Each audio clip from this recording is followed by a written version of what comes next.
Before we move into the workshop, I do want to welcome all who are joining us today, and I want to especially show our gratitude to Tennessee Tech for hosting us on the beautiful campus here in Cookeville, Tennessee. I want you all to know that it takes a lot of effort to prepare for our board meetings on a normal board session when we meet quarterly. But when you move to another location, there's a lot of other logistics that are involved in making this happen.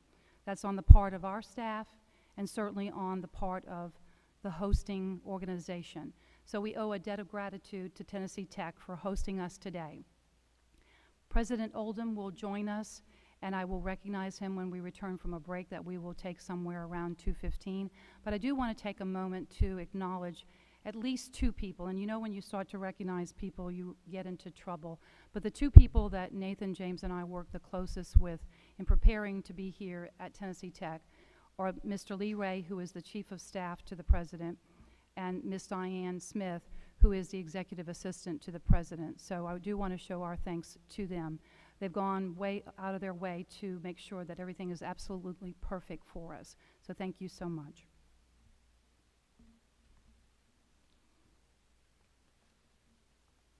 I do want to let you all know that Dr. Sarah Morrison, who is our Executive Director, for those of you who are not aware of the fact, she is out on leave of absence because she had her first baby, a baby boy, and she will be returning back to work, we believe, right? She's coming back the second week of November. And so Miss Amy Owen is sitting in for her on our staff. And then to my left is Dr. Vicki Kirk, who is the Deputy Commissioner of Education. She is representing Commissioner McQueen, who could not join us this afternoon, but she will be here with us tomorrow. Now we're going to move into our agenda, and we have several presentations that will be made this afternoon. And I'm going to ask right now that every presenter, when you come to the podium, that you please state your name and your title for the record. Thank you. So the first item on the agenda is the Tennessee Ready listening session that will be presented by Mr. Wayne Miller.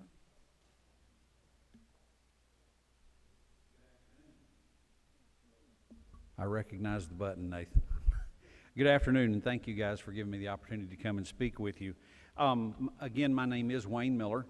I am not sure exactly what my title is. I've been a lot of things. I can't find a job that I can hold, apparently. Right now, I am a consultant to the governor's office. I'm here to give you a little bit of an overview of the listening tour and the work that's going on around that. And if you wouldn't mind indulging me, I'll give you a little bit of historical preference to that. And then as I begin to work through, we'll have plenty of time for questions. And let's see, do I turn this on? There we go. Thank you so much. Several months back, Governor Haslam called and asked if I would be interested in going around the state with he and the commissioner to talk about TN Ready and the issues that we had had in that administration. And I paused for a moment and I said, "Are you sure?" Because he and the commissioner and obviously folks working within the department and in public ed know that it has not been the type of rollout that we would like for that to have been. But this work is so critical, and we've come so far that Governor Haslam expressed a sincere commitment to try to make sure that we set the strongest foundation we can in this next transition administratively to set folks up for as great a success as possible. So I agreed to go across the state and help with that work. And that work basically looks like three phases. Phase one was to go around and gather input. The commissioner and the governor went to 6 different sites. We invited all of the contiguous districts to those sites to bring folks to that meeting, trying to maintain somewhere around 30, and that worked pretty well most everywhere we went. There was seating room for just general audience. That 30 proved to be a very workable number to have what I'll call an in-depth conversation, and it wasn't intimidating. It's hard enough when you're sitting in a small setting with the governor to feel like you can just say what you want to say, but he was really good at allowing folks to feel that way, and he heard what he needed to hear. It wasn't all fun, and it certainly wasn't all pleasant, and the commissioner and the governor owned where we were and expressed what they wanted to get out of this work.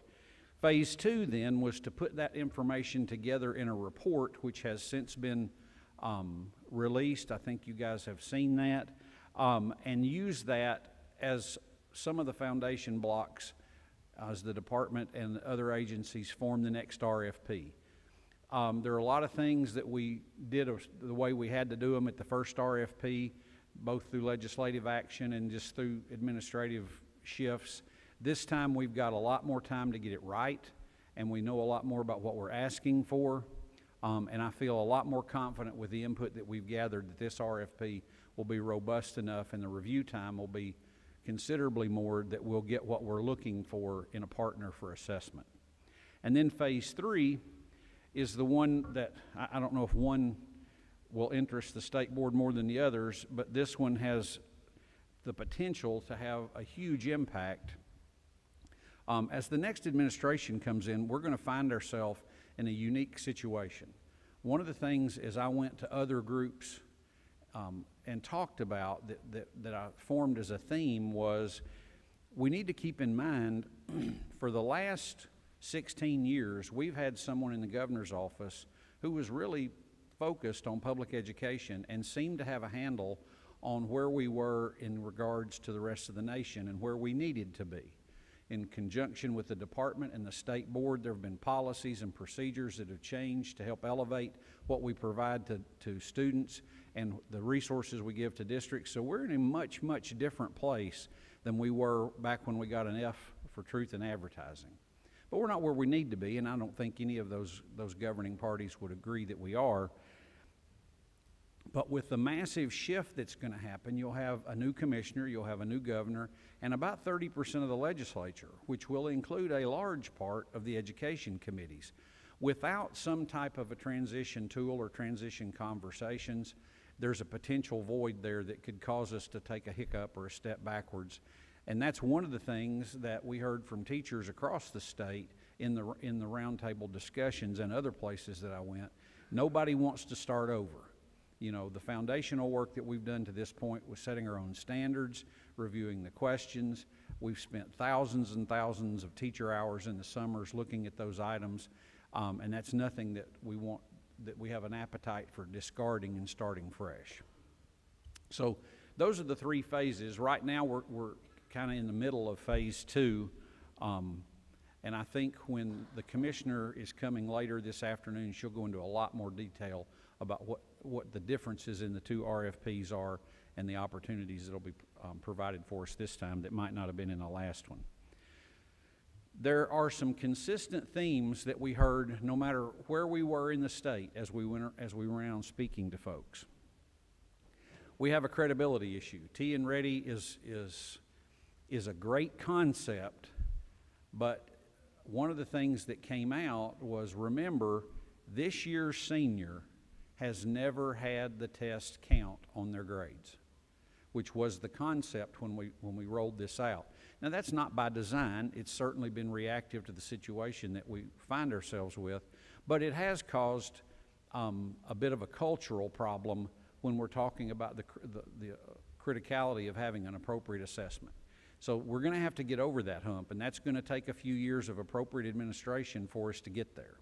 The governor's acknowledged that, the commissioners acknowledge that, and I think that's what everybody wants to have happen. I truly believe that by defining who we're looking for in a partner, that we're close to making sure that is in fact a reality. Technology resources from district to district vary greatly. For instance, who defines a one-to-one and what that looks like as we go across the state. There's not the technology access, particularly for daily instruction, that we'd like to see yet. Even though we've put lots of money into that, I always scale it this way, and this is kind of a stark reality. When I would speak to legislators when I was with the Tennessee Organization of School Superintendents, I said, if we could give every student $1 toward technology, don't you think that would make a difference? Well, obviously they would say no, that won't make a dent. Well, that's $1 million.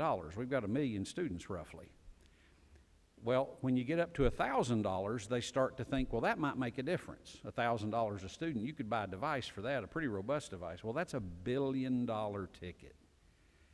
Now, somewhere between that dollar and that 1,000, we've got to figure out how to make this work.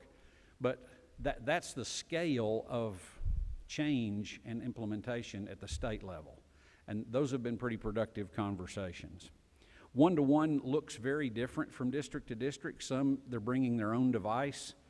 Some, they're just counting devices that are available, all of which may not be available for use in daily instruction. And then some actually have purchased like devices for every student as they've implemented from grade level to grade level.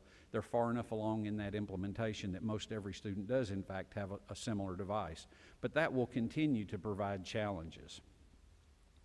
Timely results need to be a greater focus. Teachers were not getting the data back in time for various reasons, so that teachers can make instructional choices around how they're delivering the content, and we can make good employment decisions around human capital for how we put the best possible people in front of students. There's a need for more test resources. Teachers are hungry for appropriate resources that look like the tests that they can then do spot checks along the way, both for their delivery of the instruction and for the students' retention of the instruction. We can talk a little bit more about why we're in the situation that we are. Tennessee is very, very unique. We like that in most things, but it has provided some challenges for giving a statewide assessment, being the only one in the state that looks the way we do. There's confidence in the content. The teachers like the standards, but there is not confidence in the delivery, in the platform. That's pretty uniform. And whatever happens in this next administration, they continue to talk about the necessity for it to stay aligned to the standards that we've developed. Now, some of those seem like common sense things, but it's good when you speak to as many folks as we have across the state in as many different situations as they find themselves, from a metropolitan area to a very rural area, that the themes are pretty consistent across the way. That speaks well to the communications from the department, from the teachers' organizations, and just quite honestly, what we're expecting of Tennessee teachers. They're all getting a common message. Immediate action steps, and I think the commissioner is going to speak in a lot more detail to this, but I want to go over and kind of give you some food for thought, and I apologize. There we go. So that when she gets here, you might have some input or some time to think about some of the questions. We made some assumptions with this administration about the capability at the local level, and some of these seem pretty small, but to a teacher or to a testing coordinator who that is not their singular job, they're huge. They can be the difference in whether they think they've appropriately administered the test or not. And as you move into administration, and quite honestly, you find yourself in Nashville or wherever, after a few years, one of the challenges that I always maintain is remembering what it feels like in a rural county. You know, if you've got 4 different jobs, and oh yeah, one of them happens to be testing coordinator. I always remember, I used to come to Nashville. I was the superintendent of Lenoir City Schools, a reasonably smaller district, 2,400 students, 3 schools. And when I'd go to big conferences and they would talk about their assessment department or their transportation staff, I would raise my hand. So one of the things that will happen is districts will not have to print their own testing manuals this year. They'll be delivered pre-printed and organized in a fashion that they can get them to teachers in a much quicker timeline. That was a huge sigh of relief among folks that we spoke with about that.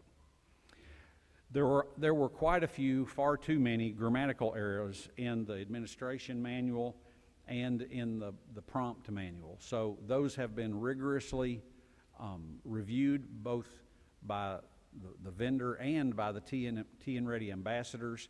So we feel much more confident that teachers aren't going to be midstream in an assessment and find a problem they don't know how to react to. There will only be one form of the test booklet per school to go along with the answer sheets. In a psychometric perfect world, if I've said that right, I guess it would be great to have different tests and different answer sheets, and there's a surety that nobody happened to see over the other one's shoulder, but that's a nightmare in a district to administer. So now there will be one manual per school. Obviously there's still many manuals, but they'll be distributed throughout the district separately rather than throughout the school separately. That makes the work of the test administrator at the building level much, much, much easier.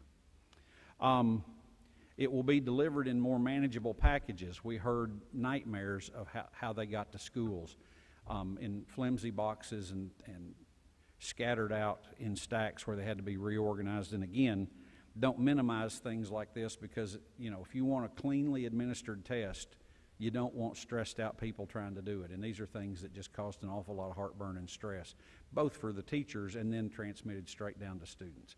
Because, Mike and I have known each other a long time. If we come into a classroom stressed, our kids are going to know it right away. They just do. We're going to get the State Department will get the testing materials to districts much earlier, so there won't be quite the crisis management feel to trying to get them organized and distributed in a manner where they can go out into the classrooms and be given. The department is putting together a new test coordinator boot camp that will both go over all of this year's improvements and continue to ask questions to make it better if we can do things between now and then. There's regional road shows to inform testing teams. Testing teams look very different from district to district, so it's hard to send a listserv. It's hard to send a singular document out if you're the Department of Education and be assured that the right people got it. So they've given some latitude to districts to just call it your team, whoever that happens to be, and they'll have boot camps for that team to come together, which I think will reduce a lot of the stress and increase the information around how to administer the assessment. Mr. Miller, I think you need to go to the next slide, if I'm not mistaken. I apologize. Thank you. I apologize. Thank you. The TN Ready ambassadors will be engaged in teaching, in teacher training across the state. I'm not familiar with all the details of that, but I know they've been busy over the last month going out and making sure that teachers are as well informed as possible. And there'll be a multi-month practice test window for computer-based testing, so that those schools that don't have a robust access to computers for students, when you think about scheduling the students that you'd like to have an opportunity, or the teachers that'd like to have an opportunity to get in and test, one of the key components to that is have to have access to the lab or to the devices or whatever that looks like. And if they're not a robust district with a lot of devices, scheduling can be a nightmare. So expanding that window of practice, it will disrupt classroom instruction a little less and provide more opportunity for teachers to get in on a reasonable schedule when they would normally have those kids and then participate in practice. There'll be a statewide stress test on October 23rd. That's coming up to ensure the platform is in operation appropriately or properly.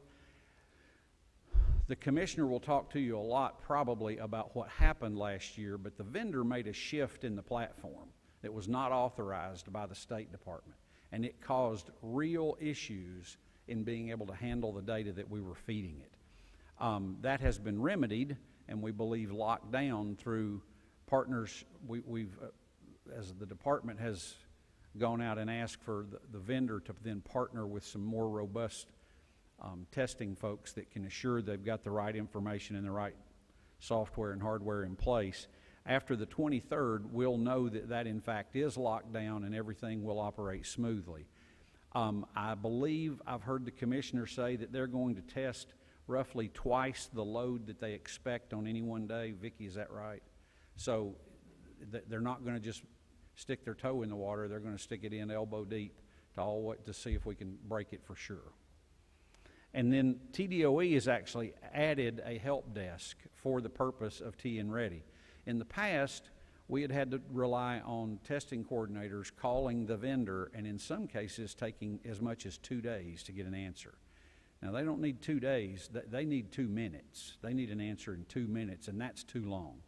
So I commend the department for reacting in that methodology to try to get some real-time responses to the things that people need. So those things will look very different in this next test administration, remembering that we're still in the contract with the folks that we gave the assessment with last year, so these are our very best solutions for how to make that work. Excuse me. Things that will be looked at and are items that will be explored as we get deeper in this work, and we look at what's available through the RFP and what the resources of the state will allow to happen.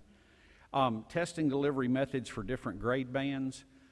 It is likely that the decision will be made to keep the lower grades on paper pencil tests, so that we can be assured we're not testing computer skills, and we're actually testing content knowledge. And then for right now, the high school end of course tests online go very, very well. And then as we move the middle grades into an online format, we'll do that by capacity. Adjusting the testing schedule. This was one of the things that we couldn't find a real good consensus about. And when the next assessment task force meets, one of the tasks they'll have is to discuss a second testing window for the writing assessment like we used to have. And sometimes you're danged if you do and danged if you don't. Folks complained that we had too much testing, so in response to that, the department reorganized tests around one window, but then that did make that window a little bit longer. Well, now we had a lot of folks that are asking to go back to 2 testing windows. Well, that will likely bring up the same concerns that we had last time. So just through human capital turnover at the district and the test looking different now, it's not as simple as this is better or that is better. And I don't know that you'll find something that you'll get huge agreement on one side or the other. So the assessment task force will look at what is the least stressful and the most accurate way to assess for students. And I feel confident that's what they'll come down with. Greater access to technology for instruction and testing. There's some programming being looked at. Oh, thank you so much. You are an angel. There's some options being looked at that might allow students or districts to access technology more affordable. We're not far enough down the road to tell you many details about that. I think the governor's still milling that over, and what the costs of those would be. But we remain under the challenge in this state of trying to get devices in the hands of every student, and continuing then to make sure that those devices are operable outside school. There are still many rural areas where internet is just a struggle to gain access to. And we want to try to keep the playing field as level as we can for all students. Timeliness in returning the results. There's some things you can ask a vendor to do that might make it a little bit faster to get those results back. For instance, you could ask for each district to have a password for their own data, and then they could access that quicker rather than the department having to disseminate that and take that step out. Now that sounds like a grand thing, except that when you do that, you've got to be careful about that accuracy review window. You don't want to say things are etched in a rock until they really are etched in a rock. So again, that's one of those things where they're looking at what's the best rhythmic way to give access to that data that does in fact get it to districts faster, so that they, number one, can be included in the grades as the legislature has requested for the last several years, and then number two, you can make some solid academic decisions around content delivery and make some plans for professional development and those type things for your teachers over the summer, and even teacher placement. Those things, it's a little late to do. It's not impossible, but it's certainly much more difficult to do after school has started. And then just greater access to aligned testing resources. One of our problems, when we decided as a state that we wanted our own unique set of standards. Well, we then took ourselves off the market for shopping for a packaged test that existed. Now, what exists with those packaged tests are very robust practice tests, large test bank questions, or test question banks, and a lot of resources that are used in the sale of that package. That's how those folks make their money, trying to make that package more attractive than the next. However, when you're a state with 1 million students that has the requirement for its own unique test around its own unique standards, then all of those resources need to be created from scratch for your state. Now that makes it expensive, and the more you ask for, the more expensive it is. So as you develop that test that first year, you don't have in the bank a lot of questions that you haven't used. You have to administer the test for several years before you begin to be able to pull those questions out for those resources to be those test items for practice. Now, this is another one of those situations when we spoke with teachers that it's hard to get consensus about. For it to be a valid test item, to be considered a valid test item, it has to be given on the test, and then a psychometrician looks at it and how many kids got it right and to what extent did they get it right, and check that's a good one or check that's not a good one, which means it has to be included in the test, which makes the test longer, which means you're right back to the same situation. So there are solutions being looked at for how can we get more resources to districts without increasing the length of time for testing for students. These are all conversations that have been elevated both by this process and by the timing of the administration's shift. But I feel very confident that this has gotten to the right ears. The right people are looking at this, and in this next RFP, we'll get the best that we can possibly get for the state through more informed questioning, just quite honestly. That's a 10,000-foot view of what we've been doing. There's folks in this room here that deal with testing every day that I trust tremendously, and I'm going to let them answer some of the questions if you have them, but I'd be more than happy to talk about the work that we've done to this point or any questions that I might have generated through this presentations, or if you'd like for me to talk about something in the future, be happy to do that too. I have a question, but I want the other board members to go first. So, Ms. Tucker? I didn't have to raise my hand. Hello, how are you? First of all, I just want to say for Governor Haslam, for you, for everyone who participated in this, thank you. It's not easy to go invite people to come tell you what you did wrong, or, and especially with something that has been as just divisive as this. So I think that took a lot of courage, and I think it also was, it took a lot of intent to focus on kids, and so I want to thank you for that. Thank you. I wanted to kind of ask about, and I don't know who to ask, I don't know if it's you or not, but Sure. some of the things that are kind of like not the top line things that really jumped out at me.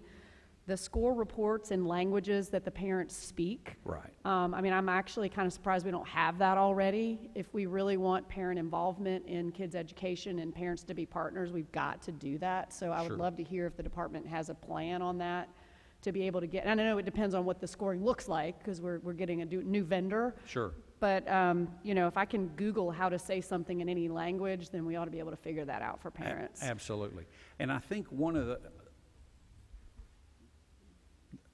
this is not going to answer that specifically. However, with the larger vendors that are doing this on multiple state platforms, that's something that people expect, okay? So those tools are there around those other vendors. And in this RFP stating that this has to be a vendor with a large national presence, and I've heard the commissioners speak about that's a tool that we need to be considerably more aware of. I feel awfully sure telling you that it's going to be much, much better in the next administration, understanding that next administration, test administration, with a new vendor will not be this spring, the following spring, just because it's something that people have asked for in every state. And then the other thing I wanted to just comment on or mention is the mixture of classical texts and culturally relevant texts. Yeah. I can, as a parent of a struggling reader who I have seen like really step up on things that interest her, and then you hear the stories of the program in Nashville schools, Project Lit, where kids are reading stories, for the first time that Sure. are culturally like they can relate to, and that these kids are really we really have to do that as a state, and Yeah. and stop thinking that what I read in elementary school and middle school is what's best for kids today. We heard a lot from teachers, and I think it was a foregone conclusion that we had to do better with that. How it first came out in conversation was that, particularly for makeup tests, somebody would have had a 4-page text to read and then write about, and the makeup one was a page and a half. And whoa, and don't think kids aren't on the playground talking about this stuff. And then whether they were culturally appropriate or quite honestly just relevant for kids. What's relevant for somebody living in downtown Nashville is very different than somebody living in Polk County, So I know there's been a lot of conversations about that has to look more kid-friendly and kid-relevant. Vicki, you absolutely feel free to chime in on me. Mr. Ferguson? I'm curious about the stress test that's scheduled for October 23rd. How closely will that equal the real environment? And has that been done before in the previous years? Vicki, you want to go over the specifics and then I'll backfill. I can give a short answer to that. Of course, Commissioner's coming tomorrow to give you an update, and I'm taking down all these questions, so if she feels like she needs to give you more information, she can do so. I know through the conversations that I have sat in that is a consideration, to mimic exactly what the testing environment looks like, and with more testers than we anticipate at any given time. So we are not trying to break the platform. There was something called Break Miss Day, you might remember one time, where we loaded it up and tried to see how much the system would bear. That is not the purpose of this test. The purpose of this test is to do a realistic simulation of test day to make sure that everything's working as it should work. One thing I think, Vicki, correct me, the previous stress test or practice test or whatever was done, and after that, one of the things that caused a lot of problems was the vendor changed the way they cached information, and without permission. I mean, nobody. So what we stress tested before wasn't actually what we had available to us when it became test time. There have been precautions made by the department so that cannot happen again. There's an outside overseer, I think. Not sure how to actually phrase that, but someone with much more national testing experience that will be looking at how our testing vendor manages this data. Now, is that a fair assessment, you think? Mr. Edwards?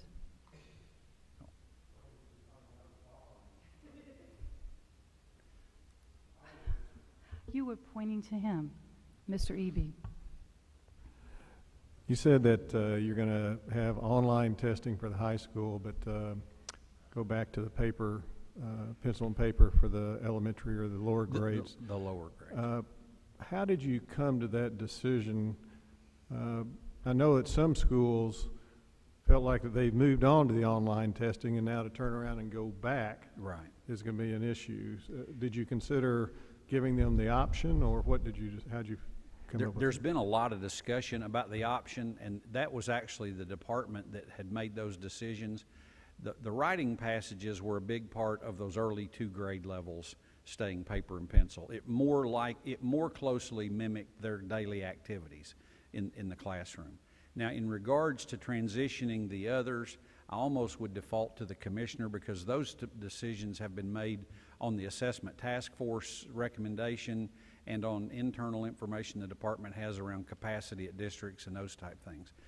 I know that offering an option is not a really good solution around both scheduling and assuring consistent results. None of the psychometricians involved in administering the test advised the department that it was a good idea to provide like-age students different platforms to test in a high-stakes environment.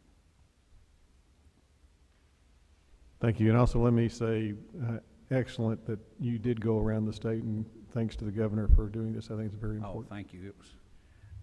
It was an interesting experience. Mr. Edwards. Yes, ma'am. So I want to echo what everybody's been saying. I really appreciate the governor, the commissioner. I really appreciate you, Wayne, agreeing to do this, because you were out. You were I home was free. retired, yeah. You were, and then you got brought back into the depths. So first of all, I think that you were able to ferret out what I kept hearing. I imagine what most of us have heard on the board. You were able to ferret it out in a more concise way and to be able to think through solutions. That's a big deal. In the period between this coming spring and when the new vendor comes in the following year,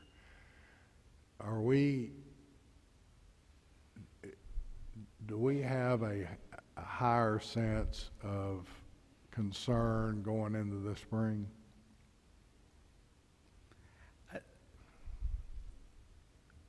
What I'm telling you is just what I've garnered from all the conversations I've had, so I might not parallel what the department or anybody else feels. I feel considerably better about where we are and will be this spring than where we were. I will feel even better when we have someone with a national footprint, because quite honestly, sometimes you think you know what you want and you think you know what you need, and you ask for what you think you want and you ask for what you think you need, and then you get it. You know, I think if we expand who we look at for possible partners in assessment to folks with a national footprint, their experience will help us as much as we then can help them with what we're looking assessment to be. You know, they can say to us things like, now guys, we've tried that in 5 states and that didn't work. We didn't have that ability with this current vendor. So for that reason, I think access to just a much larger experience base of folks that have done this will give us a much better experience next year. I just truly believe that. There are other states, many other states, that have been providing online assessment for some time, and they don't have this heartache. And I heard in the tour, then why don't we just do it like them? Well, the first thing I need to tell you is those tests don't look anything like our tests. They're basically a multiple choice test. They're a Scantron form online. That's what they are. Fill in the bubble. And that's what we're actually trying to get away from. That's part of why we didn't just adopt standards that were already out there. We recognized where our students were and where our teachers were, and we've tried to elevate that. Now, the simplest solution is absolutely to go to that type test. That's Wayne Miller's opinion. Nope, governor didn't say that, commissioner didn't say that. But you're not going to get what we're looking for from that. You're just simply not. You're going to be able to check off that you administered a test on this day and you got the data back 10 days later, and there you go. And I think, guys, I was an administrator when we got that grade back that said, well, yeah, you're telling your kids they're proficient, but truly they're behind everybody. That's gut-wrenching. So I think it's just going to take some bumps and bruises to get us where we want to go. And I don't think going to that simplistic test format is where we're ready to go yet. I just don't. Now that's Wayne Miller's opinion. So I don't get So shot I have for a that. question, and I'm really deeply pleased to see that on section six, you do have the educator feedback for the new administration. So when you think about the transitional period, have you all had any kind of in-depth conversation around what will happen when the new governor comes in and potentially a new commissioner, what will be the process for ensuring that what you all began and the work that you've done to ensure that all the steps are in place and you're doing all the due diligence to avoid any issues and hiccups along the way, including in the selection of the new vendor? What's the game plan to ensure that the new governor and his commissioner are on board with and will carry on and make absolutely certain that we are successful? Well, I'm always, in Nashville, nothing's certain. I've learned that. But early in the conversation, when the governor asked if I would do this work, one of my first questions is, well, what's going to happen with the work? Because we're going to get a lot of black eyes, and I'm retired. And he had conversations with both candidates at that point, and they had assured him that this information would be part of what they used to set their goals and their operational standards in the next administration. So that's a really positive step. Those conversations, to my understanding, have continued along the way. I just feel like that it's to the new governor's advantage to have this as an anchor point. I don't think anybody, the current governor or the new governor, whoever that may be, wants things as they are today. So as looking for answers to make it different, better, this will be a foundation for that.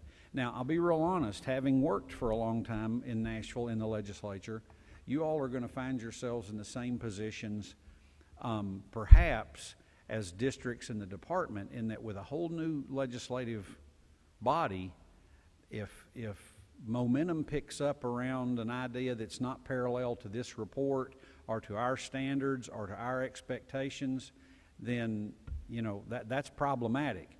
I feel comfortable that the Senate Education Committee is anchored pretty firmly around where we want to try to go, but honestly, we've lost a lot of the members, including most of the chairmen in the House Education Committees. So that's the big unknown at this point that, quite honestly, nobody has control over, but you have staff, the department has staff that I know have their finger on the pulse of that, because I've spoken with them over the months, and they're skilled in that to communicate that message. If we start to slide off track, it'll be important for this group and others to speak loudly that that's not where we want to go. Thank you. Any other questions or comments? Mr. Miller, thank you so much. Thank you for coming out of retirement to do this great work. Well, it's great to see everybody and make new good friends. If I can do anything else for you, absolutely just reach out and I'll be happy to come back and speak. Take care, guys. Thank you. The next item on the agenda is safety and security in Tennessee schools. A brief update. Mr. Mike Herman.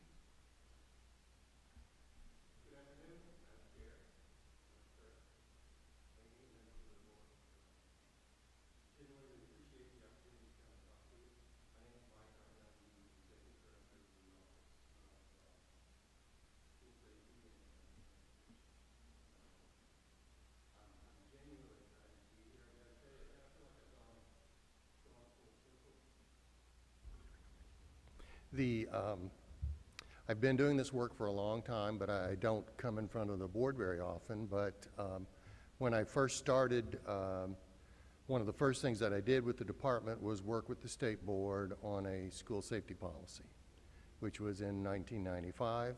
And I believe at that time that was one of the first attempts at policy around school safety in the state. It was kind of very timely work in that later that same year, we had a student that walked into Richland School in Giles County with a rifle and killed a teacher and a student. So I think that, you know, for those of us that were working in education at the time, it was clearly a turning point. I think lots of things have happened over the course of the last 20-some years. But I got to say, I'm particularly excited and pleased with the work that has been happening in Tennessee this year. And that's why I feel so good about coming and talking to you about what we're doing.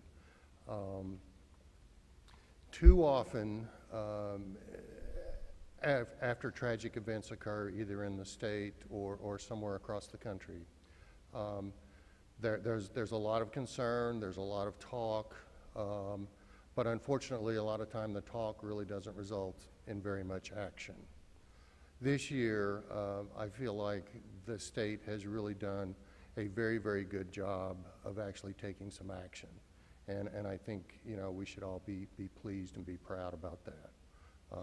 I think our leadership at the state level, the leadership that I've seen from directors of schools and from principals and from teachers across the state, really makes me feel very good about the situation that we're in. So what I had in mind in terms of sharing with you today, I want to share with you just very briefly a little background on the Governor's School Safety Working Group, talk about one of the principal things that came out of that, which was the school security assessment, tell you a little bit about the funding that also came from that, and then share with you some next steps that we see. And particularly, I want to leave some time for questions and discussion. One of the things that I think is so important about this work is that we take a moment and actually think about what we're doing. And I think that's one of the things that I've seen this year that has been so significant is folks have actually taken a little bit of time to think about what we're doing and try and use data to make good decisions about what we need to be doing.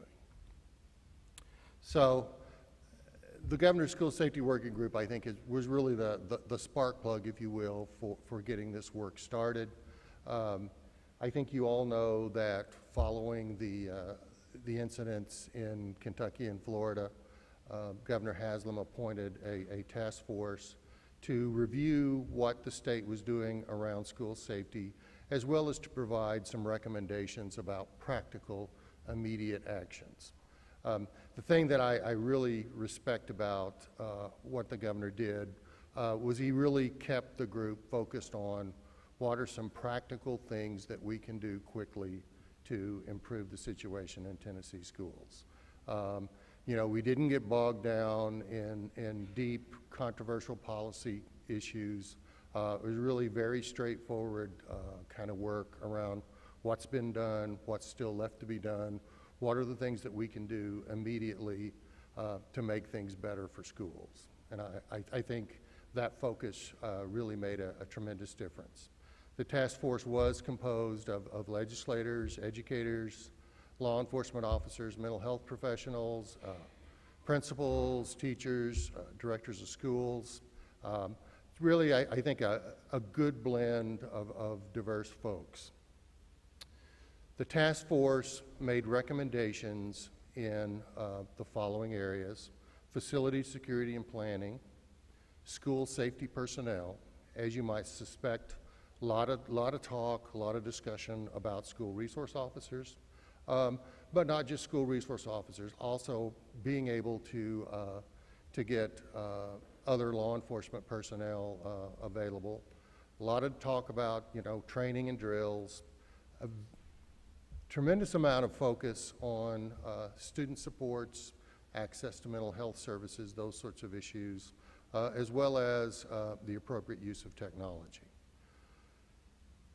Along with the recommendations which the governor approved, the General Assembly appropriated $25 million in non-recurring funds, as well as increased the Safe Schools grant, basically doubled those recurring funds to $10 million. So we, you know, essentially had $35 million in funding available to school districts to be able to do something once they had done the work that was asked of them. One of the most significant pieces that came out of the recommendations, and one of the things that I really think is a very kind of historic effort, is the governor basically said, you know, if we're going to have this money available, then, you know, we want every school in the state to participate in a security assessment. So the Department of Safety and Homeland Security looked at national standards in this area. developed a risk assessment that was administered in every school in the state, 1,804 schools. The assessments were conducted by a team that consisted of a school person and a local law enforcement person. Training was conducted to be able to conduct those assessments by the Department of Safety. And the assessment really looked at kind of fundamental security and procedural issues around school safety. So I remember when this first was announced, you know, then the governor's expectation was that these assessments occur before students return to school in August. And honestly, I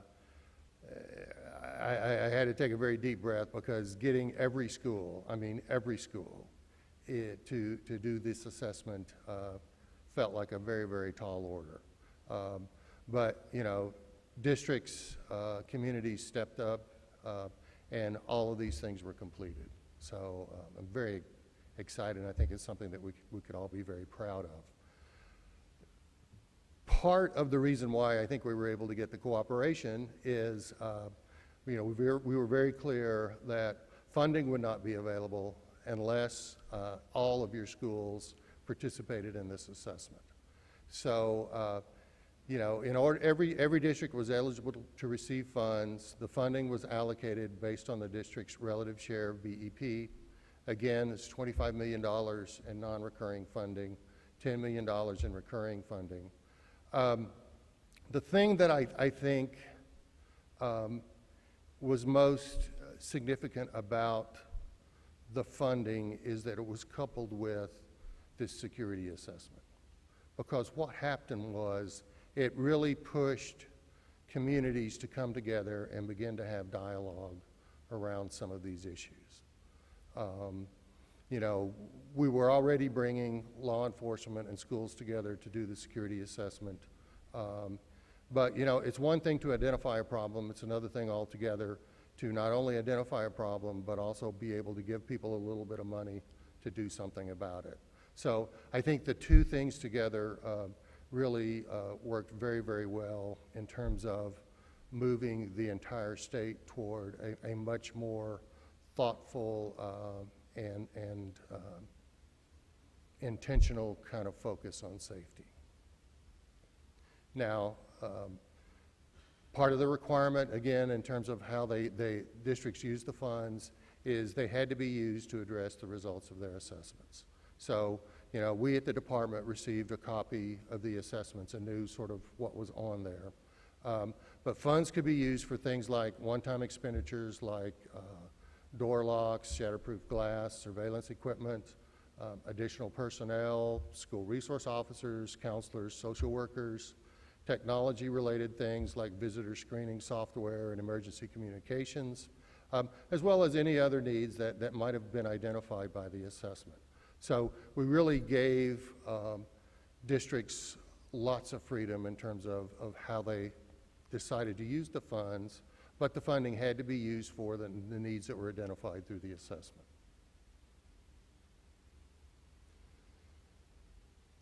So where do we go from here?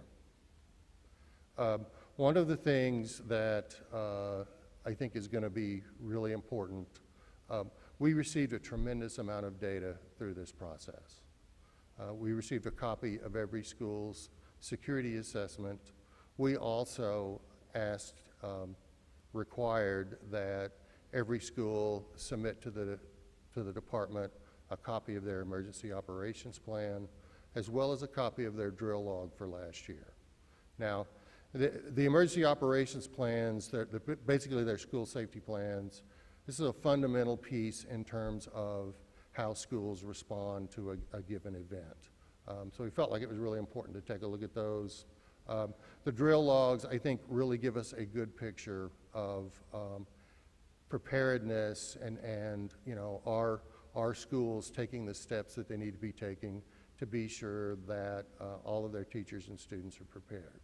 So we're currently reviewing all of that data. We're Obviously, emergency operations plans from 1,800 schools is not something that we're able to take in one big bite.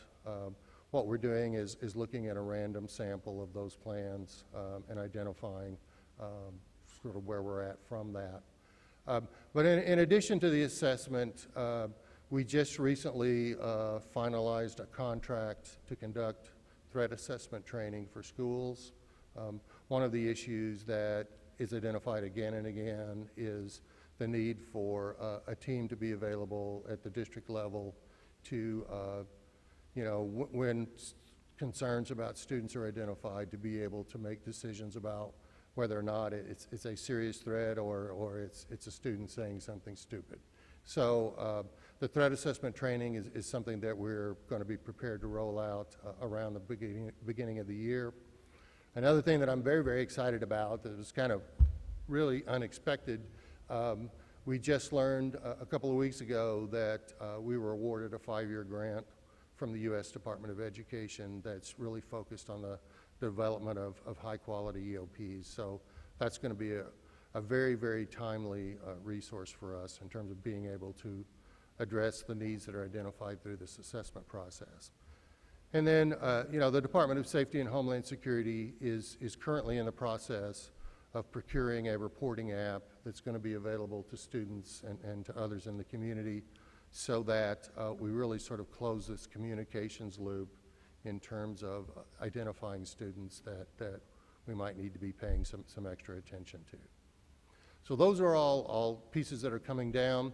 The piece that I don't talk about very much in the slides, but I think is certainly equally important, but is really, I think, a topic for an entirely different discussion. The department is really doing some fantastic work, I think, around helping schools and districts access mental health services for students, around working with students that have been exposed to adverse childhood experiences, our work with trauma-informed schools and multi-tiered systems of support. All of that, I think, really addresses sort of the other side of the equation in terms of, reaching students upstream before problems develop. So my contact information is here. I've kind of raced through that, but are there questions or comments that I could answer about what we've been doing? Mr. Eby. Thank you, and again, thanks for the study. School safety is certainly, I think, one of the most important things on our list to assure that students are safe. This is more of a comment to the rest of the board as opposed to you, but I attended the Fall District Tennessee School Board Association meeting in Sevier County last month, and they addressed this. Each one of the local boards gave their assessment on things that they felt like they could do to improve school safety, and those that you talked about, technology, and certainly school resource officers were on there. The one thing that I noted that was not mentioned by a single board that I brought up at that meeting, not because I advocated, but the fact that it was not mentioned, was that no one advocated arming teachers. And I thought that was, and the reason being is a sheriff was there, said, you arm the teachers, he said, they're going to get killed because I come in there, I'm not going to know whether they're armed or whatever it is. But I thought that was interesting. That was worthwhile passing on to this board. Thank you for sharing that. Ms. Tucker. As the parent of 2 girls who attend public schools here in Tennessee, I appreciate the work you're doing. Every time you hear about a school shooting, the parent, everyone, but a mother's heart. One question I have is, you mentioned in one of your slides that the task force made recommendations and then the governor approved the recommendations. Are those recommendations somewhere written where we can see what the specific recommendations were that were approved, or is that like it's safety so we don't want to talk about it out loud? Yes. I tell you what I can do. How about if I'll send Amy a copy of those recommendations and she can send those out. Basically, one of the recommendations was that every schools conduct a security assessment. So another one of the recommendations was that the BEP Review Committee review the availability of student supports. So I think, you know, you'll see a lot of that stuff show up as things that either I've talked about or are going to be talked about. The reason I'm curious and I want to see them, but also what I have seen in schools, and I get I get where the impulse is coming from, but what I'm seeing is sort of a shutting down of access. You're seeing schools limiting opportunities for parents and public to be in the building, and it's all coming from a place of safety. But I think I have concerns about whether that makes it any safer anyway. If you have less parents in the building, is your building really safer, or is it less safe because they're the eyes and ears too? And also, are you really solving a problem if you have a whole glass wall in the back of the building and then you're blocking? So I'm just curious to see what the recommendations were and what districts are doing, what correlates with those recommendations, and what are just district decisions that they're making. Yeah, I think one of the core areas in the assessment was visitor management. And, you know, I agree with you entirely. I think, you know, the more we have parents and good people in the building, I think that makes the building safer. The challenge is being sure that the people that come in are the people that you want in. And that's where I think the procedures and the software can help. I think too, you know, there's always kind of a reactionary thing that happens, and people kind of maybe go a little bit too far one direction and then kind of tend to bounce back. But I think part of this whole thing of kind of taking a minute and really sort of thinking through why are we doing this and make sure we're not having unintended consequences. So. Mr. Coppins? So the funding averages out to about $20,000 per school if it's 1,800 schools. So I'm just trying to understand, how is that apportioned, or is there sort of an equitable formula, or exactly how you went about awarding that funding to the different districts? Well, I mean, basically, decisions about where the funding went to were made at the district level. Now, with the caveat that the funding should be directed to those schools and those situations that are most threatened or most vulnerable. Now, one of the things that we did, because, you know, we do have in our urban districts, we have a fair number of charters. So part of what we did there was ensure that some portion of funding went to charters. So we did ask districts that had charter schools to explain to us how they made those decisions and how those funds were allocated, to be sure that charters were represented. But it was not, the funding was not allocated on a per school basis. We really had to leave those decisions with the district. So how were the funds awarded to the districts? So basically it was based on your relative share of BEP funding. So if you know, you're Knox County and Knox County receives 8% of BEP funding, then Knox County would receive 8% of the 25 million or 8% of the 10 million. Okay. Ms. Owen? Just following up on your point about charter schools, Mike, I wanted to let our members know that the board authorized charter schools also participated in this school safety audit. I know Tess and team went down to Bluff City High School and participated as well. So that's something that it applies to the board's own authorized schools. And I have a question regarding the recurring funds. What will the process be for the allocation of those funds to the schools? The recurring The funds? recurring funds. Again, they're allocated based on relative share of BEP. Both pots of money are allocated based on relative share of Great. BEP. Thank you. Any other questions or comments? Great. Thank you, Mr. Herman. Okay. Appreciate Thank your you. presentation. At this time, we're a little bit ahead of schedule, but we're going to go ahead and take a 10-minute break. We'll be back here at, let me check my, somebody help me. 2:20, 2:15, 2:20, 2:20.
I'll try.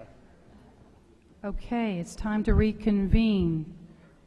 We're missing a couple of board members.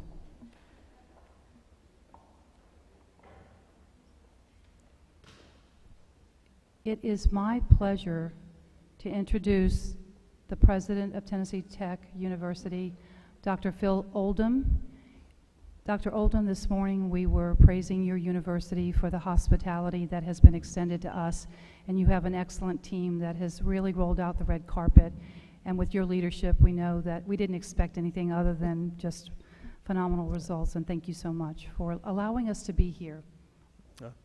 Well, thank you so much. It's such an honor to have the State Board of Education here on our campus. Welcome to Tennessee Tech University. I hope this is not your first time on campus. Maybe for some of you it is, but we're very proud to have you here, proud to host you. Thank you for this opportunity. We share, very much a mutual passion, and that's the education of students across the entire state of Tennessee. We feel very passionate about that ourselves, and we're proud of the fact that Tennessee Tech and our College of Education is the leading producer of teachers for the state of Tennessee. So it's a great honor for us, and I know we have Dean Zagumny and others from the College of Education sitting in here today. So something we take very seriously to make sure that we can produce the highest quality teachers possible. And as I travel around, I've been to 19 counties over the last few months here in Upper Cumberland and Middle Tennessee, and visited about 30 high schools so far. And I see the work that they do. I see the passion that they have for teaching young people across the state, and it's incredibly encouraging. And I know you all see the same thing. So we really do appreciate what you do. I hope your time here today and tomorrow is certainly productive, but comfortable. And I hope that we treat you right and with good Southern hospitality, and that you all your needs are met. But if there's anything else that we can do while you're here, please let us know. Also hope while you're here on campus that you get a chance to look around and see what all's going on campus. We've got about $180 million worth of construction projects going on currently on campus. A lot of activity. It's a little inconvenient right now with all the construction, but it bodes well for the future, and we're very excited. We like to say that Tennessee Tech is large enough to be meaningful, but small enough to be personal. We have just over 10,000 students here at Tech. The College of Engineering, sort of our signature college, is the largest college on campus with about 27% of our students in engineering. About 40% of our students study a science or engineering discipline, and so that puts us in a unique position for Tennessee as well. But a lot going on campus today. You'll see a lot of commotion, particularly tonight. We have, I think, 2 concerts and several other additional events. I'm double booked myself tonight, but I'm going to try to join you for a little while during dinner. Hope to see you then. But I hope the day's very productive and fruitful for you, as well as tomorrow. And anything that we can do today or tomorrow or anytime, please let us know. It's great to have you here. Thank you. Thank you. Thank you so much.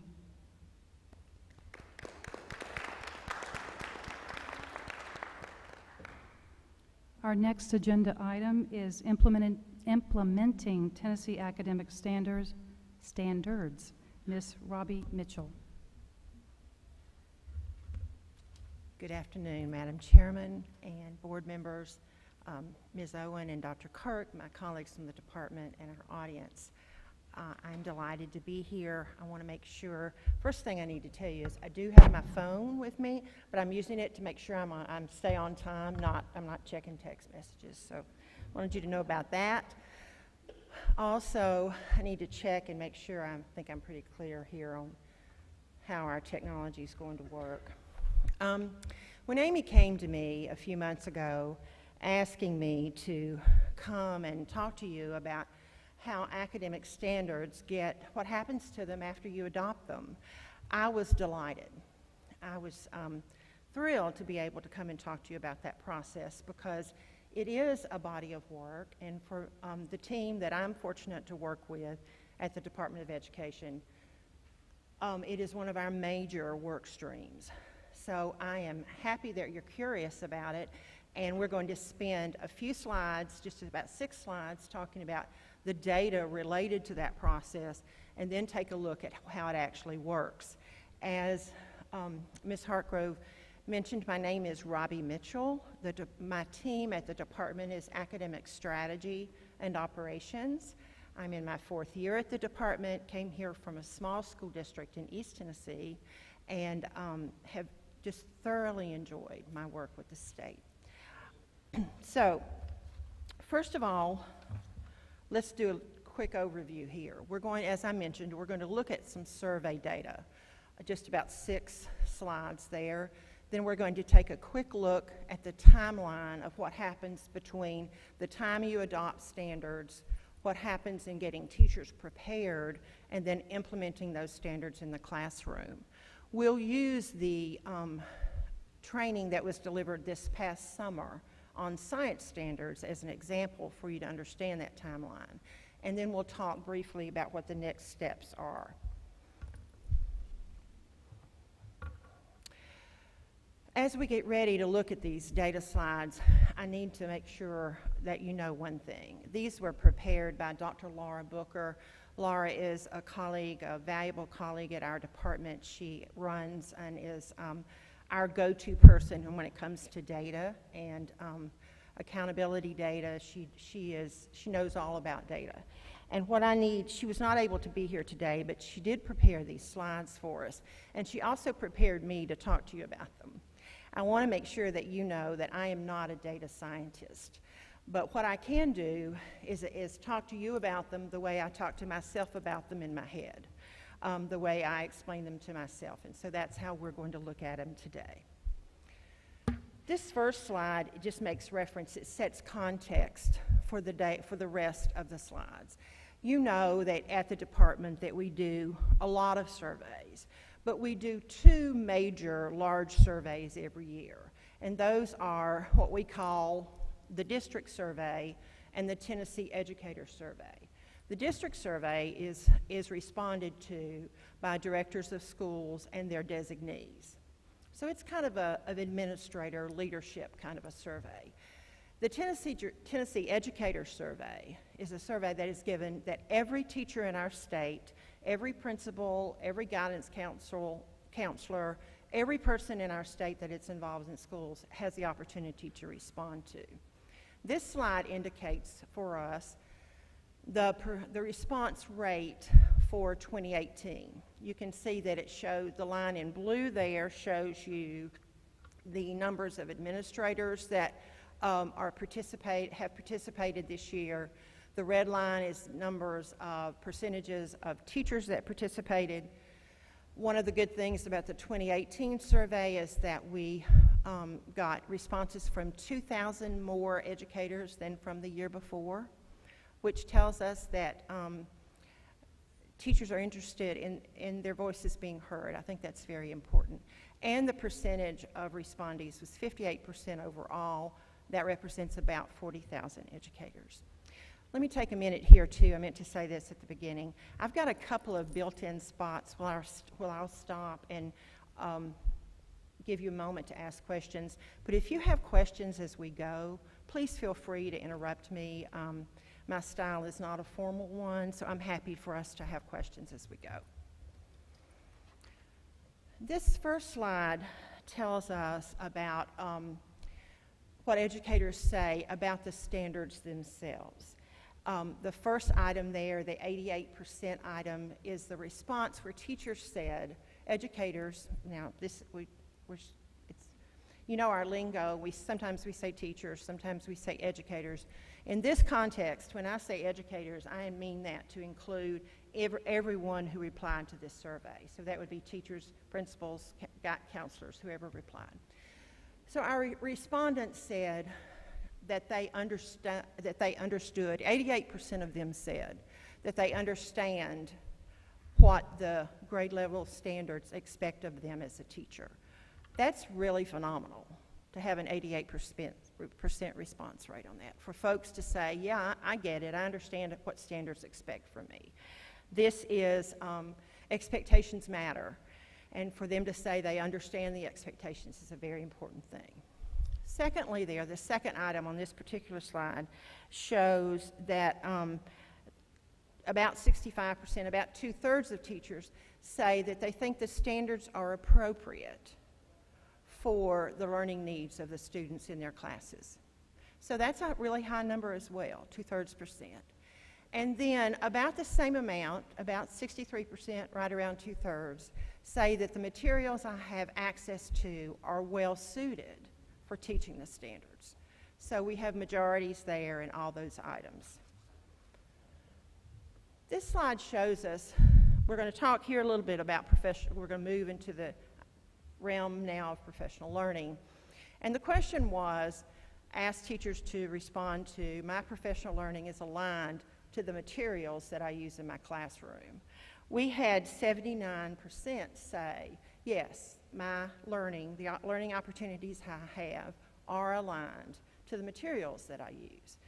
Now, I want to take just a moment of privilege here and give you a little bit on the side, and that is that as we talk today, you'll hear reference to professional learning, professional development, and training. Now, that's the differences in those is a conversation for a different day. But for our purposes today, however those phrases are used, we're going to use them to mean all the same thing. So we have our teachers are telling us, the vast majority of our teachers are telling us that the learning opportunities they get are aligned to their materials. Now, this is a slide that Laura and I had a conversation about just today on the way here, because I think it's one of those that can be a little complex. But it's about if you're happy with your PD, with your professional development, how do you feel about the quality of your materials? So let me tell you what they did when they put this one together. This is a combination of responses to two different questions. The first question was, how satisfied are you with the professional development that you're receiving? And that separated teachers into two groups. And then they took the group that said, I'm happy, I'm satisfied, I'm getting what I need in professional development. And what they found then, they looked at that they compared the two groups, and they found what the survey told us, and what our data team tells us, is that if teachers are satisfied with their professional development, then they also are far more likely to indicate that they feel like the materials they are using are suitable for teaching their students. So there is a relationship between the two, and that's the importance of the value of this particular slide. I've been reminded a couple of times today that, I want to voice my own appreciation, that not all of us in the room come from education. And so I want to take just a quick minute to say that as we talk today, you'll hear some reference to materials, curriculum, resources, and you'll hear all, and for purposes of our discussion today related to standards and standards implementation, I want you to understand that for us that means those things are the same, just for our purposes today. They are related specifically to the text that is used and adopted for that classroom, but then also related to supporting materials for teaching. So I want to make sure that we're clear on what we mean when we refer to materials. This slide tells us that about 2/3 of our teachers are happy with their professional development when it comes to covering standards. And you'll see that these items, I'm not sure how readable this is on the screen that you're looking at, but you'll see the first one has to do with instructional strategies, their perspective on their PD about instructional strategies. We have about 53 folks that say that they are satisfied with what they get. And we have some that say they need more. They need to know more. They need to know more, specifically when it comes to subject area content.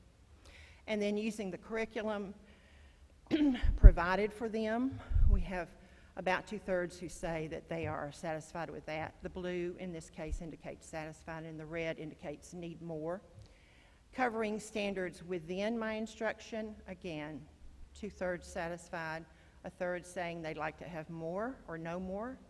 And then general instructional strategies and practice, almost 70% were saying that they are satisfied with what they get on that, but they would like to have more specific to their subject area.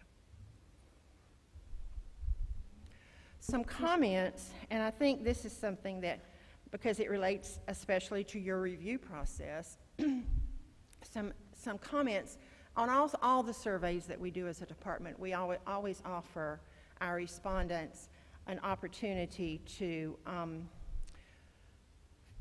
for open response, for people to offer comments. And one of the things that teachers say often, and that's why these were chosen to share today, is that they need stability when it comes to the standards. You can see what these say. I won't read them to you, but standards need to be confirmed and not constantly changing. Set standards and quit changing them every new administration. And then they need to stabilize so that teachers can know what's expected of them and their students. And this is interesting to me because it says it's very hard and frustrating for teachers to keep up with the frequent changes that occur yearly.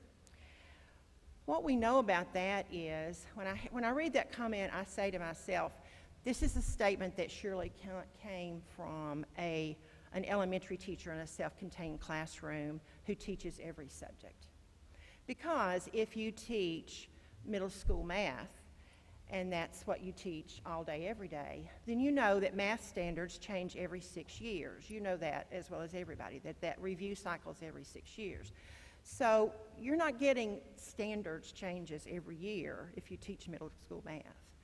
But if you are in a self-contained K3 or K5 classroom, it may seem like you're getting new standards every year. Because one year you get math, and you get ELA, and then you get science, and then you get social studies. So it does feel like that there's something new every year in that kind of an arena. So that's where that came from. And so I know if you had teachers say this to you, you'd say, yeah, but you know, as a board, we're committed to a 6-year, a 6-year review cycle is required of us. And teachers may or may not understand that. So I wanted to make sure you saw those as well.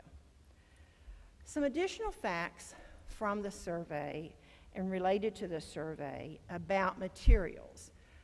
I made that reference to you before, but the survey tells us that 90%, a huge majority of our teachers, agree that curriculum, the text they use, is an important tool in reaching instructional goals. 75% of teachers agree that they have a moderate or a large role in selecting the materials, so they feel okay about that. Half of our teachers say that funding is a big challenge to ensuring that teachers have strong materials. I'm sure that that's not news to you, that's something that you hear from your districts. 3 out of 4 teachers report that they feel empowered rather than constrained to teach in ways that they think that are best for their students. I think that is an extremely encouraging data point, that they feel empowered to use their skills to teach in the way that's most useful for students. And then here's one that's called out especially for pre-K teachers, that pre-K teachers especially express a need for curriculum materials that allow them to differentiate. 6 out of 10 pre-K teachers report that they source and create their own materials. So that's pretty significant. If you know are related to pre-K teachers, you know that they are some of the hardest working people in the world. And so differentiation, the ability to differentiate both the skill set and the materials to operate within a differentiation classroom are very important to them, and they express that in the survey. So that's the end of our data slides. Any questions at all? I'm happy to take any questions you have about this. Ms. Tucker? Thank you. I see you're Ms. ready. Tucker? So thank you. I am kind of a data nerd. So my question or concern, so 58%, I mean, I'm assuming they don't have to do it, obviously, or we'd have more than 58%, but is there any conversation about how we can get, you're gonna look at me like I'm crazy, but a higher percentage? Because when you start talking 58% and then 64% of that 58% don't feel like they're able to reach all their, I mean, those numbers start to really actually kind of bother me. So that's my one question. How do we get a fuller view so we can see if these are just the folks, some of these folks just the folks have, and then my second question is this anonymous, or is it taken in a way that you can kind of disaggregate it and see where these holes are, where the people who have concerns? Because I mean, 88% who feel like they know what their standards are that they're teaching, that's great, but what about those 12% who are in a classroom with kids and apparently don't know what the standards are that they're teaching? And I don't mean to sound glass half empty or 88% empty or whatever, but I worry about those kids. And so figuring out where those gaps are to be able to use this data in a way to build improvement is my question. Dr. Kirk. So one of the benefits of a district that has lots of their teachers fill this out is that they get results for their district by school. So that's really excellent information at the school level to know. Maybe the state has this percentage that feels good, but I only have 24% of my teachers. So those are used very wisely by districts. And it's another way that we try to get more teachers to fill the survey out, because there's a carrot for the district to get that data. I know that we have used that in my districts to say, we're going to make sure that our teachers fill this out because we want that information. And Ms. Tucker referenced the 58% question. Is that are we talking about this slide here, this one? No, the first slide was at 13% of educators completed the survey. Oh, okay. Yeah. So all the rest of these numbers are based on 58%. That's correct. Right? Mm-hmm. That's right. 88% and 58% is very different than 80%. Sure. Sure. Yeah. We are, I understand, and those are the questions I have sometimes too, but our, Dr. Booker and her staff are, have convinced me that I know that our surveys are valid and reliable, and the sample size is what it should be, and so, you know, to get a 58% response to a survey is really extremely good. So it's, but I understand exactly what you're saying. What about those that didn't respond or aren't represented? Right. Well, that's one question, and I'm not a statistician, but if it's 58% and it's if you're deciding whether you report or not, that's different for validity purposes than 58% random selection, sure. Right? So, again, statisticians know more than me, but that part. But my second question was around whether there is any way to use this data to help fill those gaps, or if you don't know where it came from other than if the districts fill out enough. Well, and I think I would agree, certainly support Dr. Kirk as an expert on this as well, that's a district move. You know, the fact that we're able to deliver this data to the district and in a way that says, here's what the responses were at the state level. Here's what the responses were at your district level. And first of all, they can see, are we kind of on trend? But then they can also see if there's a discrepancy between what my teachers are saying versus what teachers across the state are saying. Should I be thinking about that? But then also, if they see that, if I were a leader in a district and I saw that, you know, that if I had a large number that, you know, that weren't say, you know, that didn't feel like their professional development was aligned to their need, then that would be something that I would take very seriously, and I'd be digging in at a local level on how could I know more? Tell me more. You know, the state level data tells me this. Now, this is just us talking. Tell me more. That's where I'd be. Ms. Owen? I can also add from the data perspective, this survey it's administered by the Tennessee Education Research Alliance, which comes out of Peabody College at Vanderbilt. They are actually able to send individual links to every educator, so the data is confidential, but they can pull out and say, you know, it's our K-3 teachers who are really responding differently than others in this area, or our teachers in their first 2 or 3 years in the classroom. So that organization is actually coming out with a series of data briefs over the next several months that's going to dig further in depth into some of these questions of where we see you know, these 88%, is there some pattern to the 12% that we can then dig into and provide more support as a state? So they can look at the crosstabs, basically. And Exactly. disaggregate it. Great. Others? All righty. Let's move then to standards, adoption, training, and implementation. We're going to take a high-level view today. We won't belabor every detail of what happens, but I'd like for you to look at, I'm not doing the line at the bottom, the white line, is where we are. That's the work that our team is in the midst of right now. Those standards, social studies standards, are standards that you passed on final reading last July or July of 17. We'll be trading on those this coming summer. That's where we are right now. We're in the midst of that process. For our purposes today, to understand the entire timeline from adoption to implementation, we're going to use science standards, what's indicated here in blue, so that you can get a quick look at how the whole process works. As this indicates, you passed science standards in October of 2016, and then we trained teachers on science standards this past summer, summer 2018, and new science standards are being taught in the classrooms. They had started in August, and they are being taught as we speak. So, again, what happens from when you adopt to when students are using them in the classroom? That's what we're going to talk about today. The first thing I need you to know is that it's about an 18-month process. This slide has a lot of information on it. I won't, as I said, belabor every point, but it's important for you to understand, it's important to us that you understand that the process from the time you adopt standards to the time that we train on them, they show up in the classroom, has a lot of different levels. We do a lot of planning, then we design the training, we develop the content and the materials, we actually deliver it, then we measure it, and we talk about how we're going to sustain it. This slide shows a quick, some benchmarks along the way in that 18-month process. From the time you adopted in October 16 to this past June, some of the things that we did as a team is that we identified and hired and trained about 200 practitioners from the field. These are teachers and instructional coaches who are in districts across the state.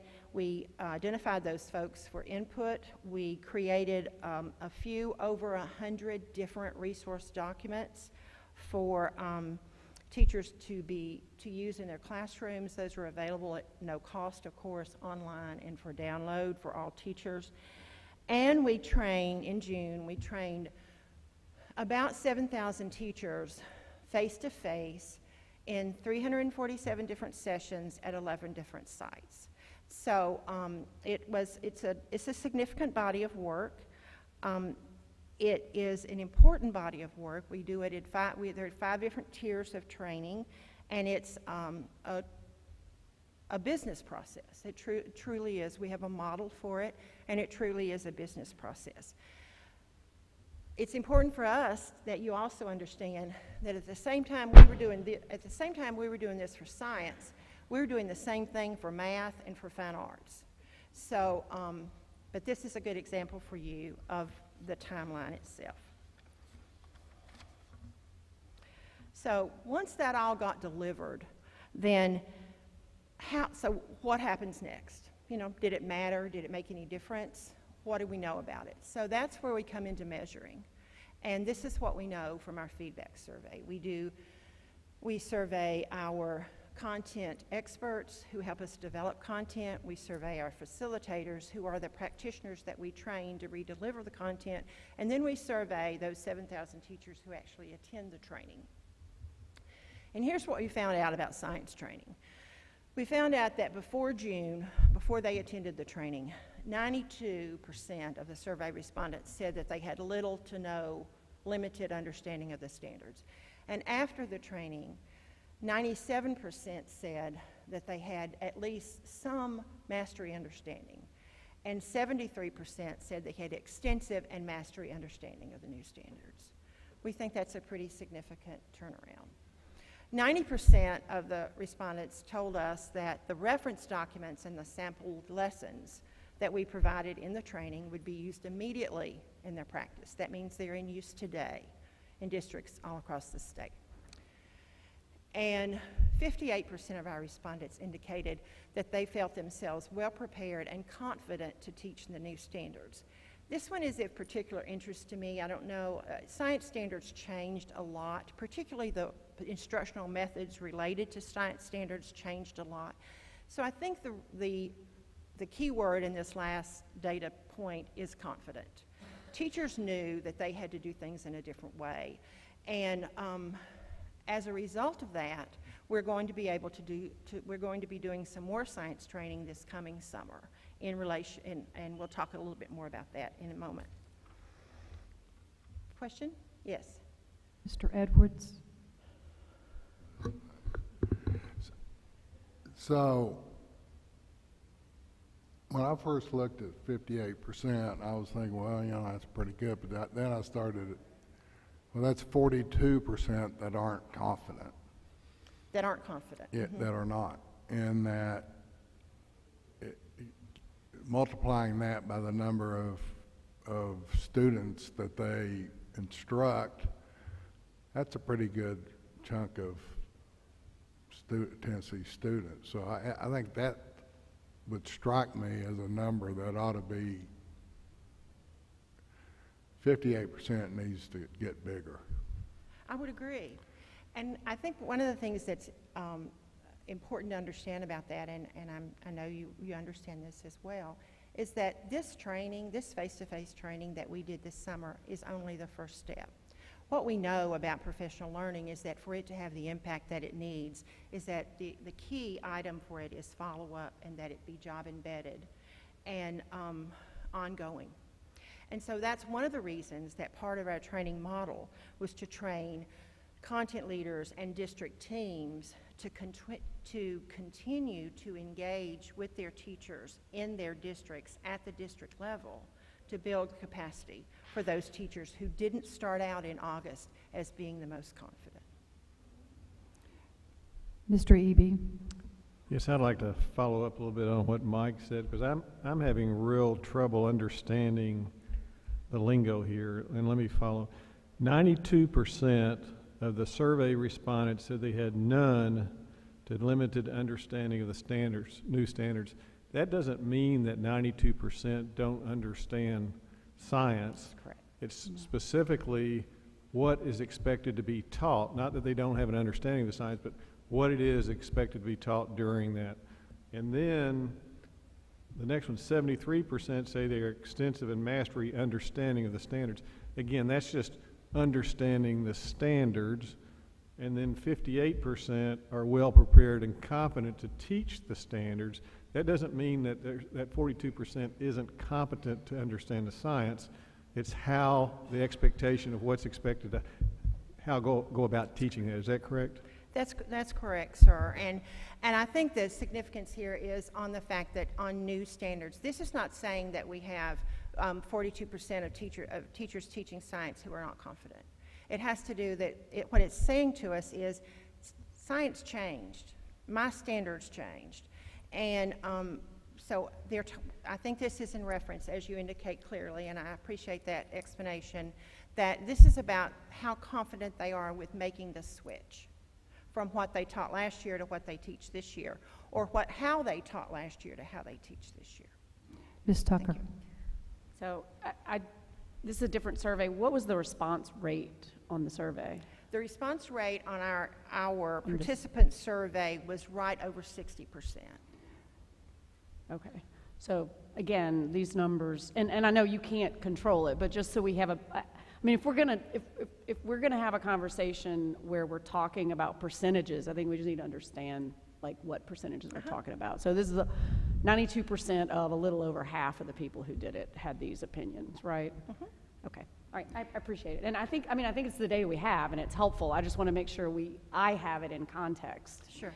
One question regarding the timing of the survey after the training, because I'm sitting here looking at, of course, we're talking about the 58% who were not well prepared. was that survey conducted soon after they had their training? Because I Yes. could understand it in light of that, but could you Yes. share some insight there? I can. The survey was, the training was conducted the third week of June this year, and the survey was open for their completion until the end of the first week of July. Now, that may seem short, but let me tell you why it has to be that way. Teachers who attend state training many times use that training and need that training to fulfill their professional development requirements to their districts. Many districts require that those hours be turned into them by July 15th in order for them to count. And so that's why that survey was done as quickly after the training and then was closed at the end of the first week of July as it was. So then a follow-up question. In the training, are they given the opportunity to actually practice what they were taught? They do indeed, yes. One of the things that was different in our science training that has been in trainings in the past this year is we created in the new science standards, there are 8 science and engineering practices. We created a sample lesson for each of those 8 practices at every grade level, including our high school subjects. So every teacher that attended training this summer went home with 8 lessons that were completely designed, including materials lists, instructions, student guides, teacher guides, all of it. They went home with those already. And our data indicates to us that they are using those things. As this says, 90% indicate that they are using those they will be using those sample lessons immediately. Mr. Darnell? I think I can speak a little bit to that 58% from experience, and we're actually getting ready next year to go through this again with social studies changes. But as I look at that, after training, I would probably feel well prepared, but confident, I think, is maybe where that lower number comes from, because even if I'd practiced a sample, I really and truly would not be confident until I see how it's applied to my students. So I think it would be really interesting to see after this year if that 58% rises, which I would assume it will. Excellent point. I would agree. Others Ms. at Owen? this point? I just wanted to note that I was able to attend the trainings at the kind invitation of Robbie's team, my former team. And the teachers were so excited about these 8 lessons because it was specific for their grade, so you got to walk away with something you could actually use. And the lessons were very exciting for students. It was, building bridges out of spaghetti and marshmallows and testing how fast things roll down different planes with different angles. So these were things that kids and teachers were extremely excited about. And I'll just add this one point about science that was different than any training that we've done in my experience at the state, is that the training was designed and delivered to be grade specific. Very often, because of funding restraints, we are required to do training in grade bands. We do a K-3 science or a 6-8 science, that kind of thing. This past year, this summer in science, every grade, K through 8, had its unique own science training. So if you were a 2nd grade science teacher, you left with 8 lessons for 2nd grade science, not K-3 science, but 2nd grade. That was a huge win for our teachers. Then also we had our high school subject areas as well. I know we're using our time. I want to show you this is some of our free response as well, our open comment response. This person from Walker Valley, a chemistry teacher, said the sample lessons are the best I've ever received. Usable and relevant. Presenters were well prepared. I walked away with a clear understanding. Activities were cost effective. That was a very important thing to us when we were developing those sample lessons, because we know that budgets are limited. And so we had a requirement that as we created these sample lessons, that they be cost effective. Allowed high order questioning and exploration. And then the fact this 2nd grade person tells us at the end that I love the fact that it was geared for 2nd grade only. It was really nice to hear about things that impact me personally as I teach. This was a real advantage for our teachers. So, Let me give you one more update on this, and I had a question from someone earlier in the day that made me think, reminded me that we're not all educators, and I count myself in that group. I was in education early in my career, and then left education, was in the business world, and then have come back to education. So another way of understanding what we did with science training this past summer, a business analysis of it would be to say that we were given a $2 million project to deliver in an 18-month timeline, and that the results were that we delivered it on time, 25% under budget, that we reached 7,000 teachers face-to-face, that we offered more options for redelivery and more unique items and resources than have ever been offered at a Tennessee training before, and that we have received the highest feedback on our survey. So I understand about our concern about our 42%, but as Mr. Darnell noted, I think we know teachers, and they have to do it for themselves before they're confident, just like all of us do in our work. So, so what happens next?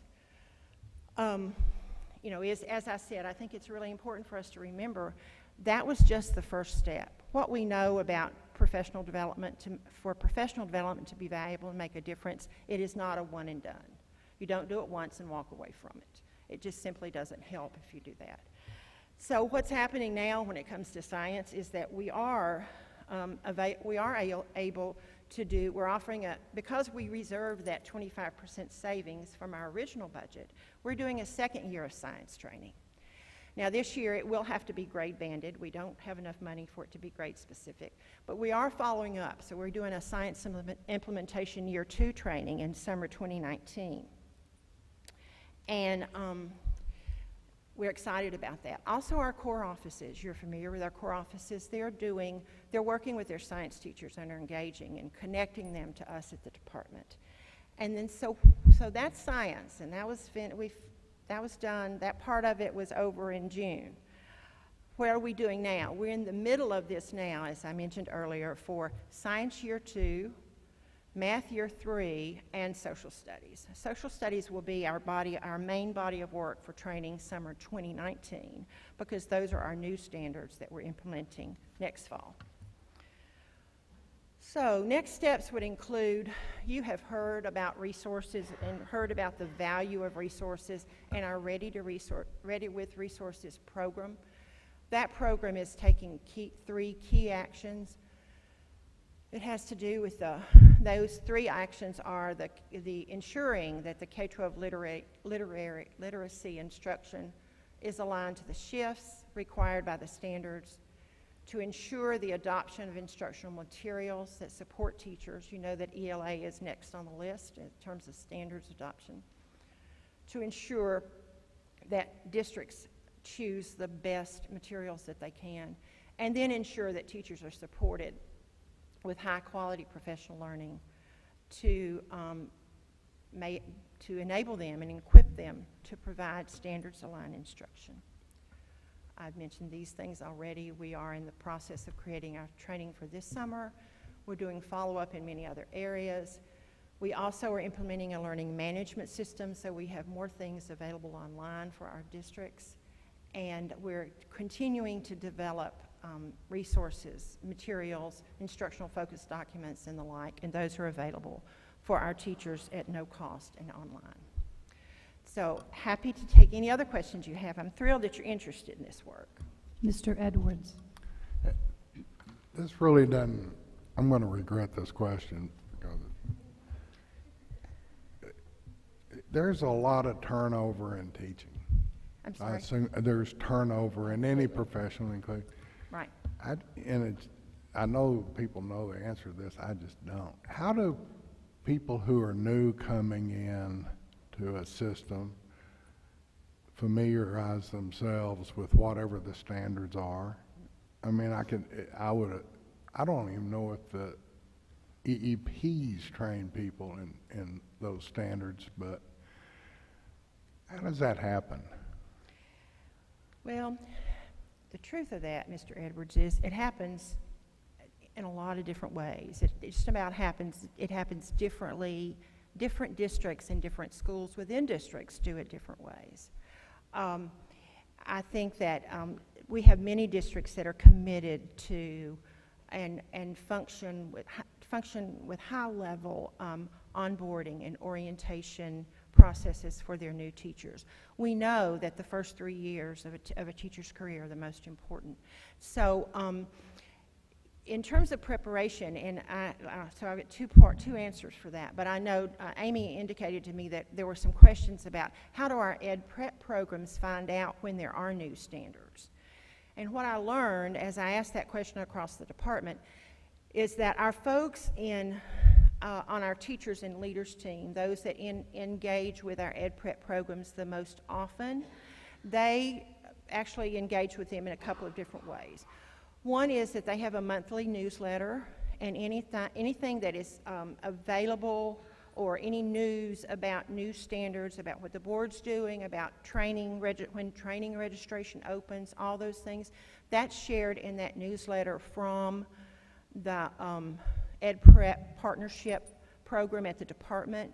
It's shared from them to their key contacts in Ed Prep programs. Also, as a board, you have a newsletter that they can subscribe to for that same information. When we have in our team, when we open registration for the different levels of training, we make sure to go to our colleagues across the hall in Ed Prep and say, we're opening registration for this. We'd love for Ed Prep to be involved. Will you please put this in your newsletter? So that's how they know. Now, how that gets from Ed Prep departments to the student level in an Ed Prep program, I can't speak to that. I don't know. I'm hoping that they share that in their preparation work, but I do know that we share it with them. And then how teachers do it. What happens if I come in and I've been hired to teach 5th grade math? I'll say this to you, if I'm the professional I should be, Mr. Edwards, I make sure it's my business to know what my standards are.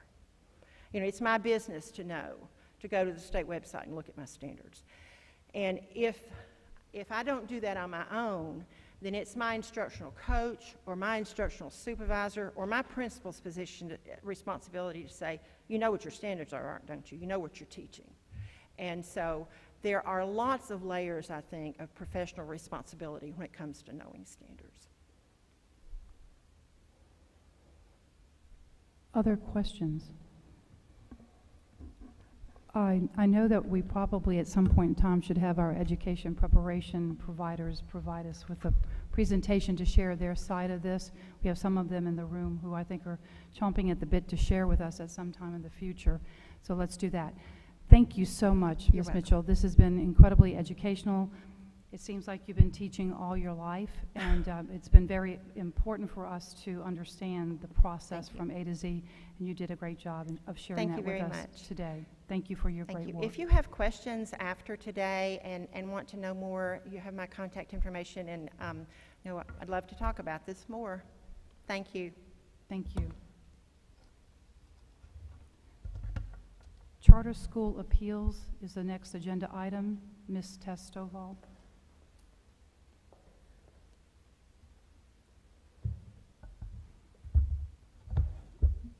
Hello. Well, I think I'm scheduled for an hour, so I want everyone to settle in. So I'm going to walk us through our process and how we got to the recommendations first, and I'll pause for questions, and then we're going to talk through each of the recommendations and happy to dig in more detail.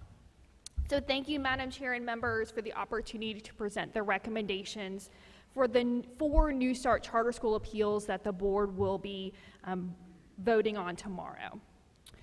In 2014, the Tennessee General Assembly made the state board an appellate authorizer of charter schools, and it required us to adopt national authorizing standards. To undertake this role, the state board worked very closely with the National Association of Charter School Authorizers to develop our policies and procedures and to ensure that our application review process aligned with national best practices. In 2017, the General Assembly required the board to adopt quality authorizing standards for the state. So we again engaged with the National Association of Charter School Authorizers and other stakeholders to develop those standards that local boards of education are now required to align their processes and practices to. You will see in each executive director's recommendation that we've added a new section that discusses alignment to these quality standards. So when planning our own application process for this year, we reviewed those standards to ensure that the board's process was also aligned. And the board's review process includes the following key components which are aligned to these quality authorizing standards. First, a fair, transparent, and quality-focused procedure. So the state board has written policies and guidance documents that help inform both sponsors and local boards of education about the appeal process and what they can expect. The staff holds briefing calls with sponsors and local districts in the beginning of the appeal process to walk them through what to expect and also to answer any questions. We also do these briefing calls prior to public hearings so that everyone is fully prepared of what to expect in a public hearing setting. 2, engages for both written application and capacity interviews, highly competent teams of internal and external evaluators. This year, the board staff recruited 14 external reviewers who had a variety of experiences. So some of these were from out of state, some of these were from in-state. It's important for us to get a good mixture of both. It's important to have Tennessee context, but also to have that national perspective as well. And they provided the necessary expertise to review all parts of each application. All the external reviewers were trained on the state scoring rubric, the standards for reviewing an application, and we also participated in sample scorings of application to norm those reviewers. 3 state board staff members participated in the review of all applications. 3, rigorously evaluates each application through both a written proposal review and a substantive in-person interview. So each application was read in its entirety by each review committee member, and each sponsor is participated in a 90-minute capacity interview with the review committee. In addition to the capacity interview, each sponsor is afforded a public hearing in the district in which they propose to locate. And that's an opportunity for both the sponsor and the local district to share their additional feelings regarding the application, either why it should be approved or why they believe it should have been denied, why they denied it from a local board perspective, and why they believe it should be denied. At that point, we also allow for public comment, both written and oral. And 4, sets high but attainable standards for approving charter applicants. The board standard in an appeal is the best interest of the community, the school district, and the students. In order to meet the standard for approval, an applicant must meet or exceed the standard on the state scoring rubric in the academic, operational, and financial plans, and if applicable, the past performance section. When proposing to overturn the decision of a local board of education, the review committee and the board staff are looking for clear and compelling evidence that a school has a high likelihood of success, would be a high quality option for students, and meets or exceeds the standards within the rubric. Since 2014, there have been 3 applications that have met this bar for approval. The state board is now the authorizer of those 3 schools, both located in Nashville and Memphis. And while the state board holds a high bar for approval, it is an attainable bar, and one that we have seen high quality applicants be able to meet in the past. So looking at this year, in 2018, across the state, 3 school districts received charter applications for New Start charter schools: Metro Nashville Public Schools, Robertson County Schools, and Shelby County Schools. In total, there were 18 applications across those 3 districts. Through the review of both the initial and amended applications by local boards of education, 11 of those 18 were approved and are scheduled to open in the 2019-20 school year. All of those were approved by Shelby County Schools. This left 7 sponsors with the ability to appeal the decision of local boards of education to the state board. 5 of those sponsors ended up appealing, one of those sponsors withdrew their appeal fairly early in the state board's process. And therefore, the board will hear and discuss and decide on the 4 remaining applications. So at this point, I want to pause and just take any brief questions, if there are any, on the process before I walk through each recommendation. Ms. Tucker. And I just want to clarify, I don't think you just said this, but if you did, I want to highlight it, but otherwise I want to clarify. You said that you partnered with NACSA to develop our process, but statutorily, we are actually required to adopt a process that adopts best practices, correct? Yes, that's correct. That's correct. So we partnered with NACSA twice, both originally in 2014 to develop our process, which was required by statute, and then more recently when developing the quality authorizing standards, we brought them back in to ensure that while the standards were state-specific, that we were aligned as much as possible to national expectations on authorizing. And did NACSA confirm that the process that we have does align with national best practices? Yes. Okay, thank you. Great. So the first appeal that you all will discuss and vote on tomorrow is the Aspire Coleman Middle School. So the Aspire Coleman Middle School sponsor submitted a charter school application to Shelby County Schools. The review committee for Shelby County Schools recommended the denial of both the initial and amended applications, and the Shelby County Board of Education concurred with these recommendations and voted to deny the applications based on the merits of the application. The sponsor of Aspire Coleman then appealed that denial to the State Board of Education.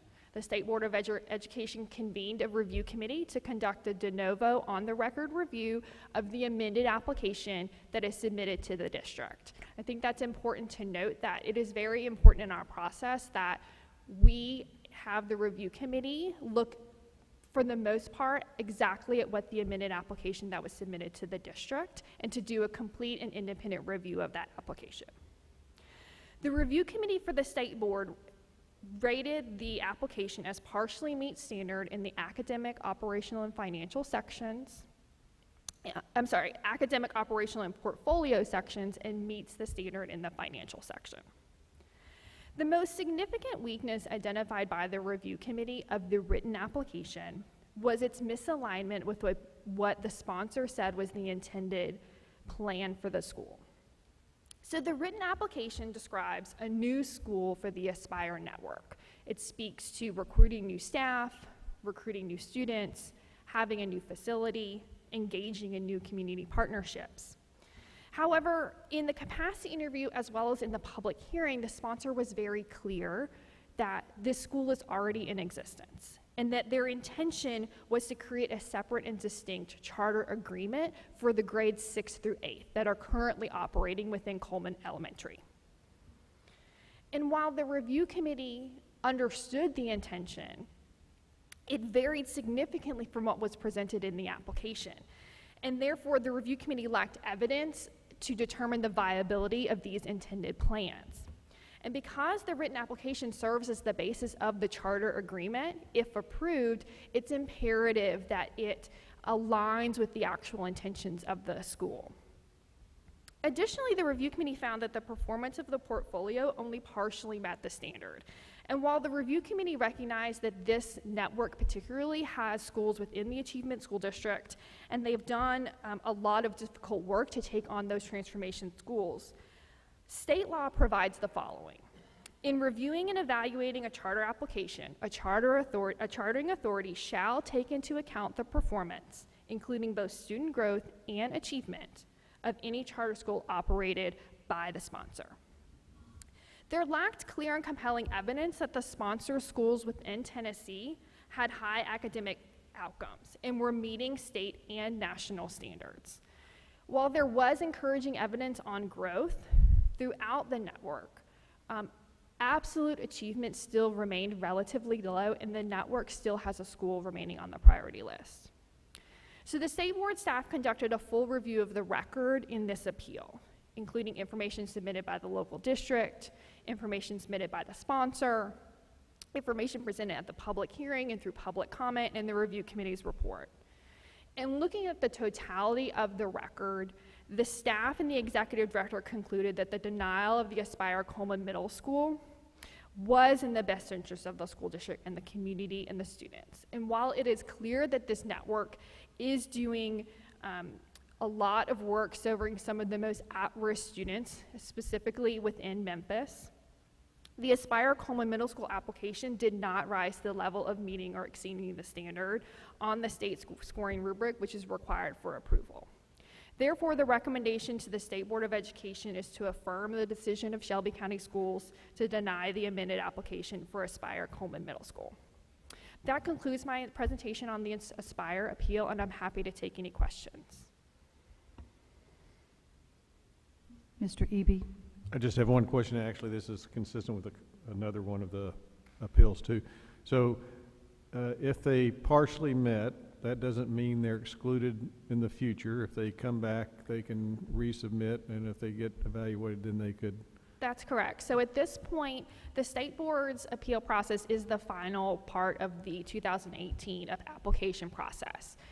Any applicant is welcome to reapply beginning in 2019 with a letter of intent, and denial 1 year does not preclude them from being approved the next year. And I think when you look nationally, very often you're seeing an applicant maybe being denied on the front end, receiving that feedback, making changes, resubmitting in a different cycle, and getting approved. Thank you.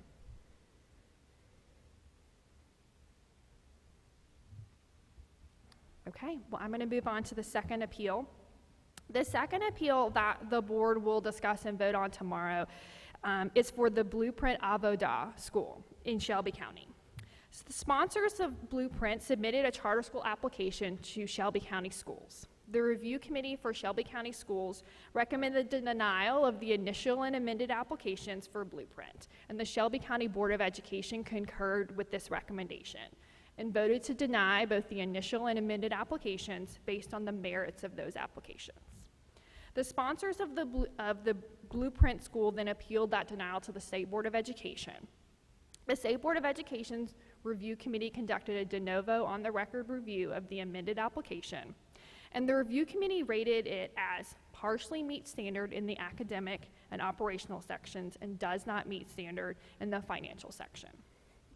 The most significant weaknesses identified by the review committee in the academic plan were the lack of clarity regarding the implementation of the academic plan and the plan to serve special populations. There were outstanding questions regarding the implementation of the proposed startup plan and the facility plan, as well as the plan to recruit and retain and train teachers for a very unique school model lacked evidence of viability. The proposed budget did not align with multiple aspects of the written application, and it lacked key elements such as facility renovations, transportation projections, and staffing projections.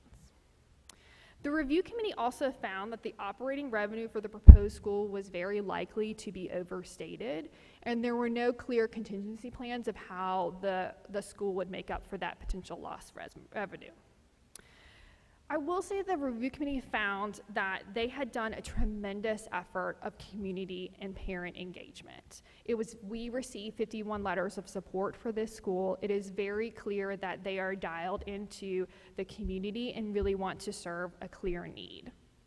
And also the proposed school leader and several members of the proposed governing board have very clear educational experience and would bring a lot of strengths to a future school. The State Board staff conducted a full review of the record on the Blueprint appeal, including information provided by the district, information provided by the sponsor, the information presented at the public hearing and through public comment, and the review committee's report. In looking at the totality of the record, the State Board staff and executive director concluded that the denial of the Blueprint application was in the best interest of the school district, the community, and the students. And while it was clear that the Blueprint team is passionate about their proposed school and has demonstrated clear and compelling parent and community engagement, the Blueprint application did not rise to the level or meeting or exceeding the standard on the rubric, which is required for approval. Therefore, the recommendation to the State Board is to affirm Shelby County's decision to deny the amended application of Blueprint. This concludes my presentation on the Blueprint appeal, and I'm happy to take any questions.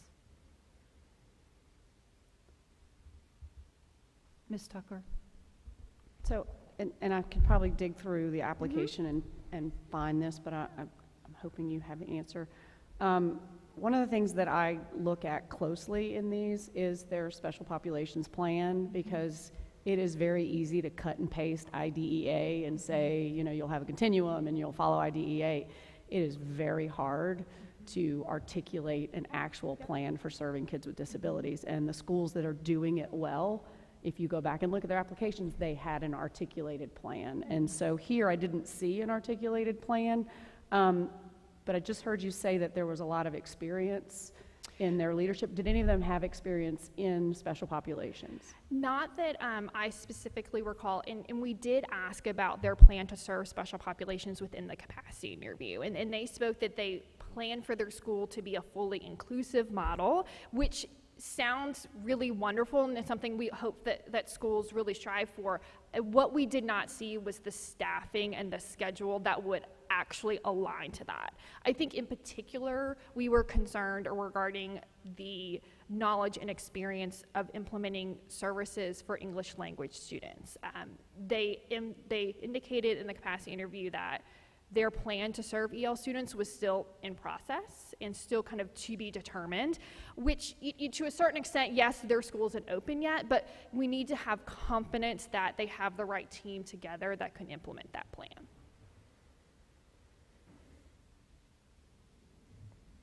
Great. The third appeal that the board will review and vote on tomorrow is the Cornerstone Preparatory Middle School. The sponsors of Cornerstone Middle School submitted a charter school application to Shelby County Schools. The review committee of Shelby County Schools recommended the denial of the initial and amended applications. And the Shelby County Board of Education concurred with this recommendation and voted to deny both applications based on the merits. The sponsors of Cornerstone then appealed the denial to the State Board of Education. The State Board of Education's review committee conducted a de novo on-the-record review of the amended application. And the review committee rated it as partially meets the standard in the academic, operational, and portfolio sections and meets the standard in the financial section. The most significant weakness identified by the review committee in the written application was the lack of an identified community for the proposed school. The applicant states in the written application that it has conducted no community engagement and had not identified a proposed community to locate the school. And while the sponsor was very reflective regarding this decision as to why they did not identify a community, the charter application and corresponding rubric specifically required the applicant to, 1, identify the community that they plan to locate in, 2, identify a targeted population and why, and the student demographics based on this community and why they feel like the academic plan would be suitable for those student populations. And 3, describe the parent and community engagement that the applicant has done in the proposed community. The applicant was unable to do these things without identifying a proposed location for the school. And additionally, without a proposed location, there's a cascade of implications throughout the rest of the application regarding the viability of the startup plan, the viability of a facility plan, and the viability of a staffing plan. The review committee found that the performance of the portfolio only partially met the standard. And while, again, the review committee recognized the difficult work that this network is doing, specifically within our Achievement School District transformation schools, state law requires that chartering authorities take into account the past performance of any school within a sponsor's network. There lacked clear and compelling evidence that all the schools operated by the sponsor met high student achievement and were meeting state and national standards. And while there were clear bright spots within this network's performance, and many of the network schools are high achieving in comparison to other Achievement School District schools, the absolute achievement remained relatively low, and the network does have a school remaining on the most recently released priority school list. Although the review committee did find evidence of weakness throughout the application, there were some strengths to note.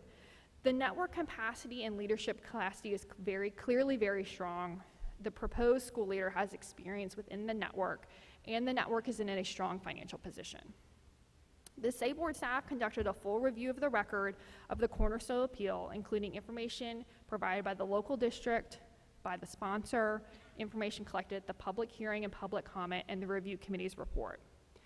In looking at the totality of the record, the State Board staff and executive director concluded that the denial of the Cornerstone Prep Middle School was in the best interest of the school district, the community, and the students.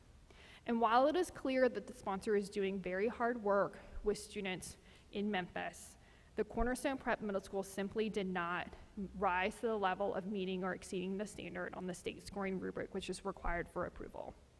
Therefore, the recommendation to the State Board of Education is to affirm the decision of Shelby County Schools to deny the amended application of Cornerstone Prep Middle. This concludes my presentation on the Cornerstone appeal, and I'm happy to take any questions. Mr. Eby?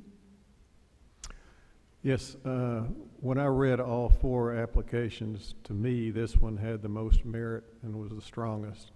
The issue, I agree with you from the standpoint that it didn't meet the must criteria of having a location. It's anyone who puts together a proposal, you know, if you don't meet the must, you're not going to get in. But that was the reason I asked about the question about can they come back in the future if they identify a location. But it did appear to me of the 4 that they had the most merit with regard to the results and their achievements. Thank you. Ms. Tucker? I would agree with that, and I would say, I was talking about the special ed plans. I mean, they had a pretty robust plan for dealing with kids with disabilities. I agree you have to have a target location so that you can, I mean, they had a percentage of students, they had a model built out on that, but they didn't even know where those students were coming from, which is like just kind of missing that initial piece. And then the other issue that I think is like a sort of a deal breaker on this one and that I think on the Aspire one is the school on the priority list. And I get, you know, it's a different animal. It's not a fresh start. It's a turnaround. It's in the ASD. I get all of that, but those schools are at risk for automatic closure, correct?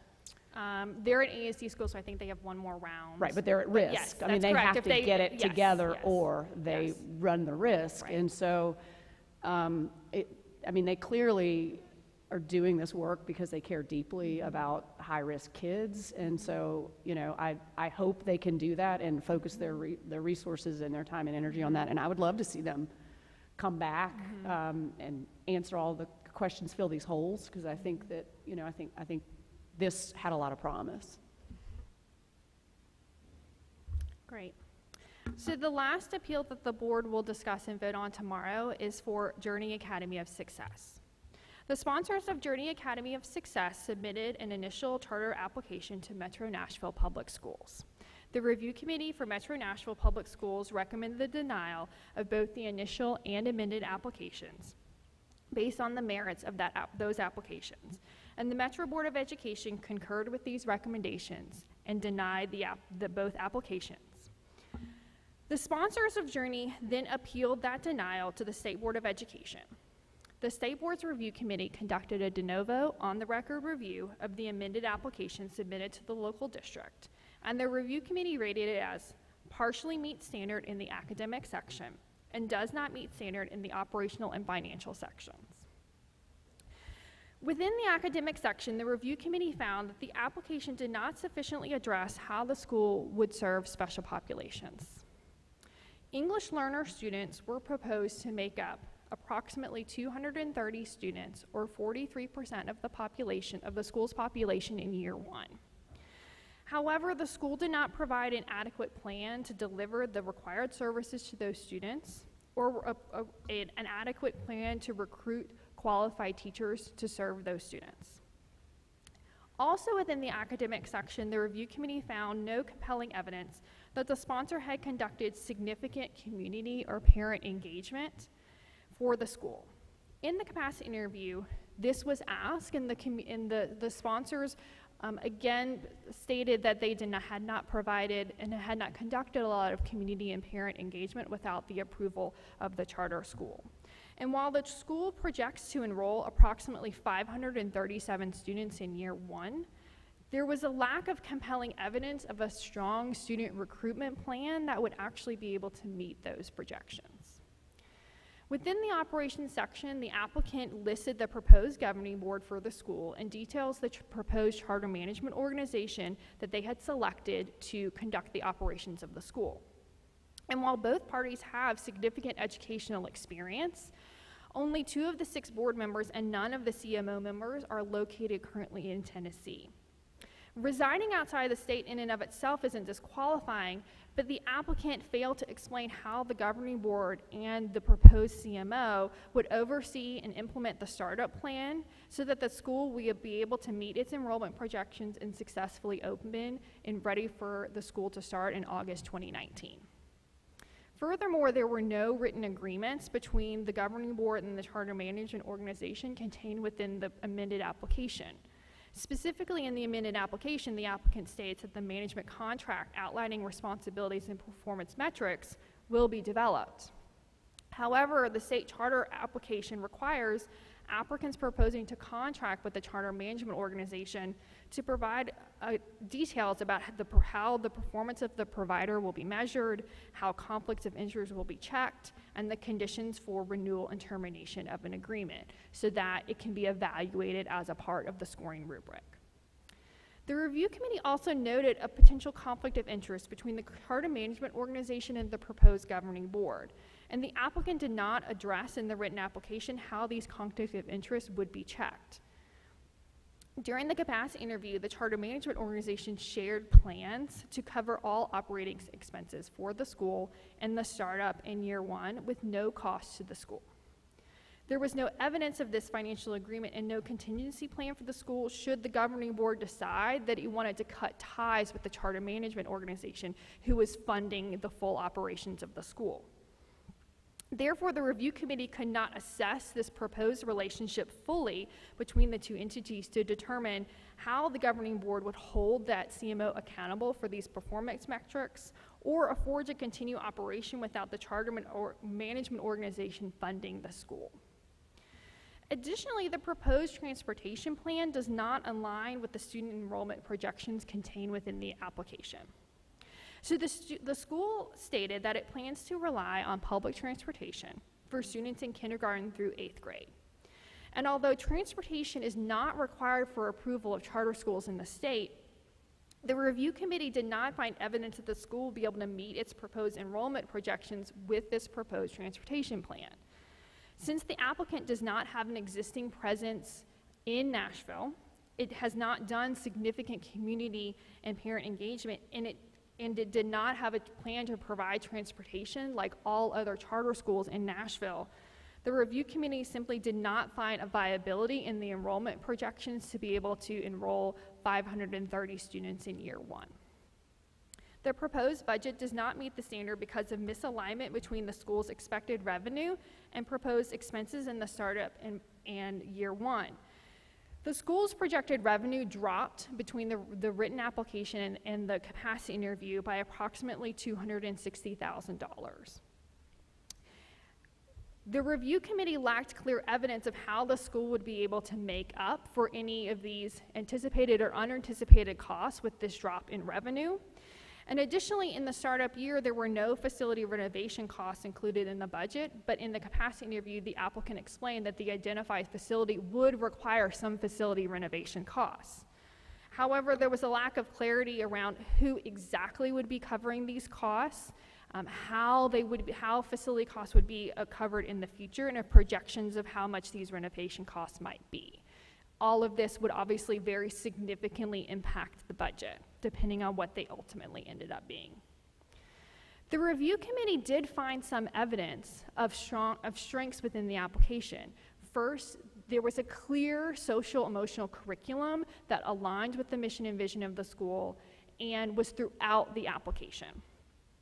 And secondly, it proposed an interesting partnership with the local university in Nashville. That would be something that would be new for the charter space, and it was a very interesting idea. The state board staff conducted a full review of the record on the Journey appeal, including information provided by the local district, by the sponsor, information collected at the public hearing and during public comment, and the review committee's report. And in looking in the totality of the record, the state board staff and executive director concluded that the denial of the Journey application was in the best interest of the school, district, the community, and the students. And while it is very clear that this Journey team is passionate about their proposed school, the Journey application simply did not rise to the level of meeting or exceeding the standard on the state scoring rubric, which is required for approval. Therefore, the recommendation to the State Board of Education is to affirm the decision of Metro Nashville Public Schools to deny the amended application of Journey Academy for Success. This concludes my presentation on the Journey appeal, and I'm happy to take any questions. Ms. Tucker. So I have a lot. This was the application that I felt had the biggest gaps. So I just want to make sure that I read it right. So this conflict question, I'm going to make sure I understand that. So they were going to pay a charter management organization to run the school, right? And then that charter management organization was actually funding the school. For the startup in year one expenses. Okay. And then BEP would obviously take into it. So the obvious concern then is if that CMO is not performing well, what do you do? Because they're the ones who have funded you. And my memory is in reading that there wasn't a lot of diversity in funding shown at all. That's correct. That was like their bucket of money, and then they were hoping to get maybe diversify that later, but there was no plan for that. Is Absolutely. that right? And any a charter agreement is with the governing board. So any chartering authority wants to make sure that the governing board is fully prepared and can continue operating of the school, even if there was a separation between operations of the charter management organization. So, and in the special ed plan, I didn't actually see a plan. I saw a lot of commitment to follow the law, but I didn't see a plan as to how they were going to do that. Did I miss their estimates on percentages or numbers of teachers or what the staffing would look like or the curriculum for special ed or the continuum services or did I miss pieces? And I will say we brought this up in the capacity interview specifically as it relates to the English learner population, which I had mentioned before. And, we really wanted to dig in with them regarding how would they be recruiting teachers to be able to support both English learner students and students with disabilities. And again, the applicant said they would do all of that and they would meet the needs and they would recruit whoever they want. But, we all know that it is a very tight market for qualified teachers, especially when you're thinking about teachers who are qualified to serve students with disabilities and English learners. And the plan simply did not there weren't a lot of substance in those plans. Again, they had proposed a relationship with a local university, which again is a great idea, but simply that was the only recruitment avenue that they discussed. And recognizing that to start year one with 550 students was simply, we just didn't see the staffing projections that would actually be able to meet those needs. And back on special ed, and then I want to talk, it was Trevecca, right? Am I remembering that? Okay, so it seemed to me that there was I don't know if it was confusion or just the way it was written, but RTI and special ed felt very mixed and together, and that was a concern for me. I think that's a concern we deal with in schools already. Absolutely. And like to have an application that shows that level of confusion was concerning to me too. And we did ask it because the review committee was confused. That does something that we want, because we weren't exactly sure reading the written application if those were proposing to be the same staff members or not. In the capacity interview, they clarified that that was not the intention. It was not going to be the same staff members providing those RTI in those intervention blocks, but still that there were remaining questions regarding their plan to implement the required RTI. Okay. And then the partnership with Trevecca, which I also agree is a really, I mean, when you think about it, that's a wonderful thing to do, to be able to partner with a university. There was no contract, right? There was no actual agreement. I think I saw a letter, but that's correct.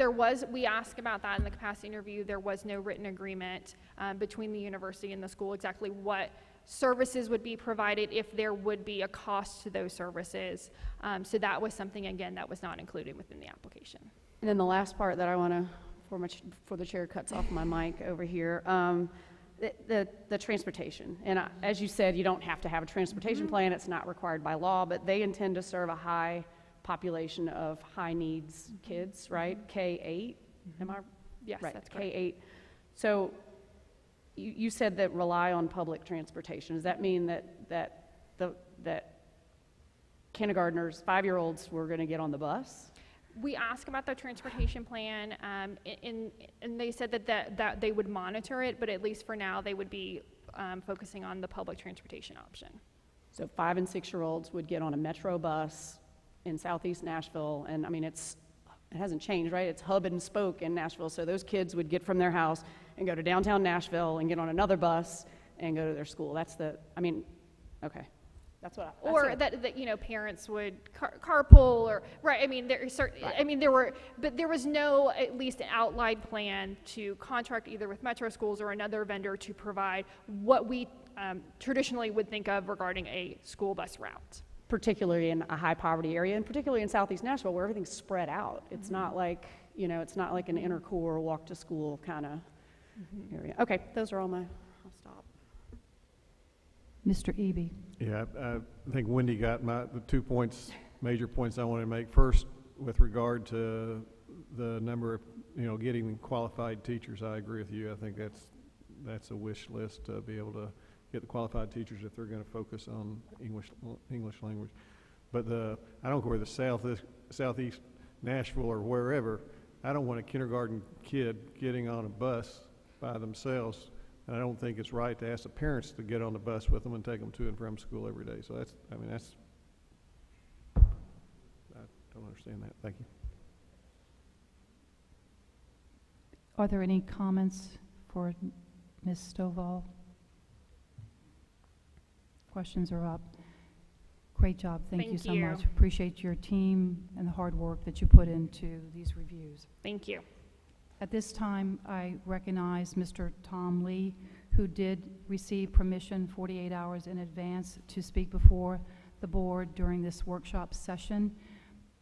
Mr. Lee, please state your name, who you represent, and proceed, and you do have up to 5 minutes. Thank you, Madam Chair and members of the board. My name is Tom Lee. I'm a member of the law firm of Frost Brown Todd in Nashville, and I am here before you on behalf of Rethink Forward, the board that is sponsoring the Journey to Success Charter School application. I know this time is granted at your discretion, Madam Chair. Thank you.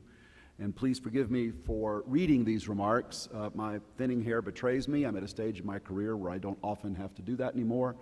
But out of respect for you and, frankly, the seriousness of the matter, I want to be sure my words are chosen carefully. Rethink Forward is a group of career educators unafraid to challenge the status quo sought out by the leadership of Trevecca Nazarene University to engage the public education challenge in Nashville. You all are all too aware of the MNPS challenges. They need not be restated here too, and so also is Trevecca. Trevecca School of Education graduates hundreds of teachers each year, Tennessee teachers. They are your partner in that. In fact, just yesterday, the Department of Education named a Trevecca alum as Tennessee's Teacher of the Year. Trevecca is committed to engaging the public education challenge in Nashville. That is why Trevecca President Dan Boone chairs the Rethink Forward board, and that is why he appeared personally before your review committee. It is also why Rethink Forward brought NEI to Tennessee. NEI manages 4 schools in Indianapolis under the oversight of the Indiana State Board of Education. We haven't talked about that yet, but I think we should.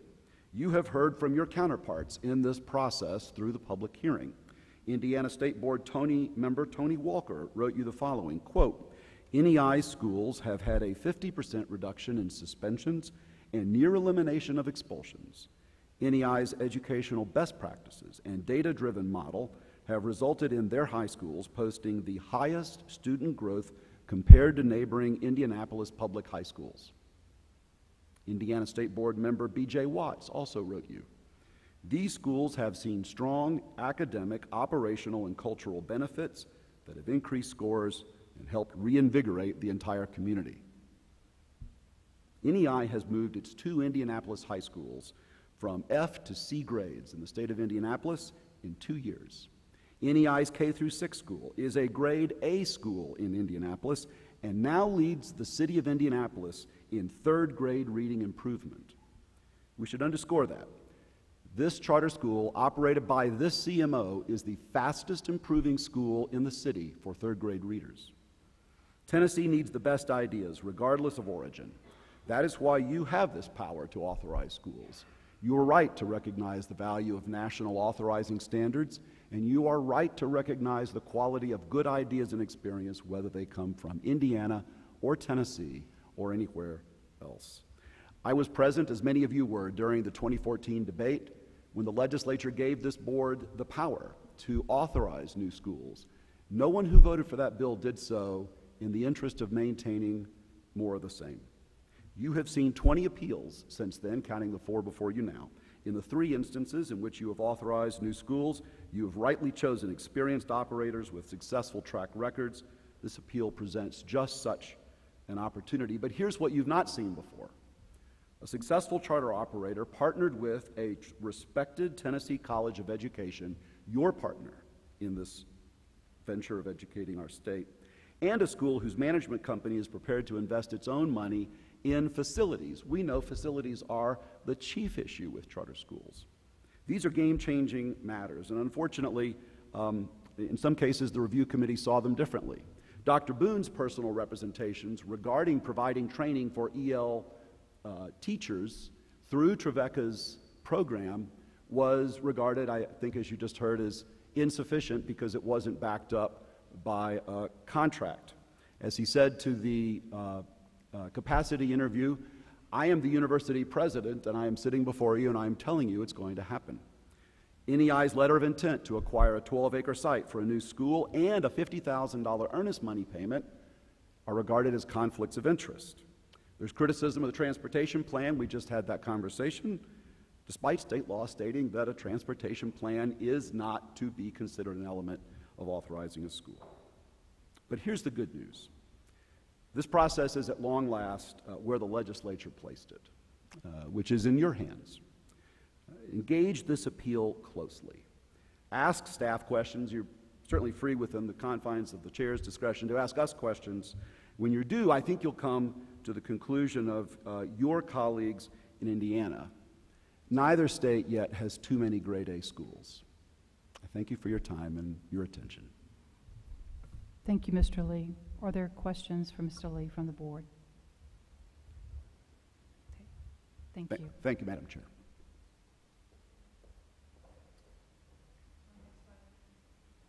Our next item on the agenda is educator licensure actions. Ms. Brittany Kendrick.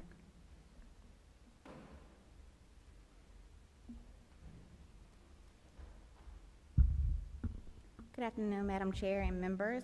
You have been presented with the licensure action cases for this board meeting. I believe they're pretty straightforward, but I'm happy to take any questions that you all may have at this time. Ms. Tucker. They are so straightforward that I don't have any questions this time. Can't believe it. Take note.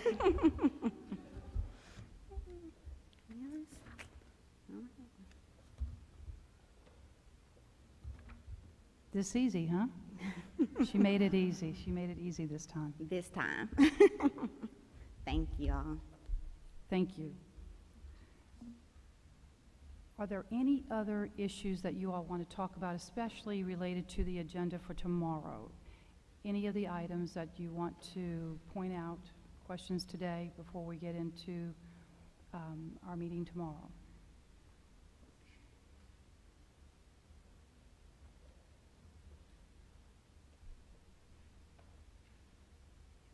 No questions? Without objection, Committee of the Whole is dissolved, and the board will stand adjourned. Thank you all.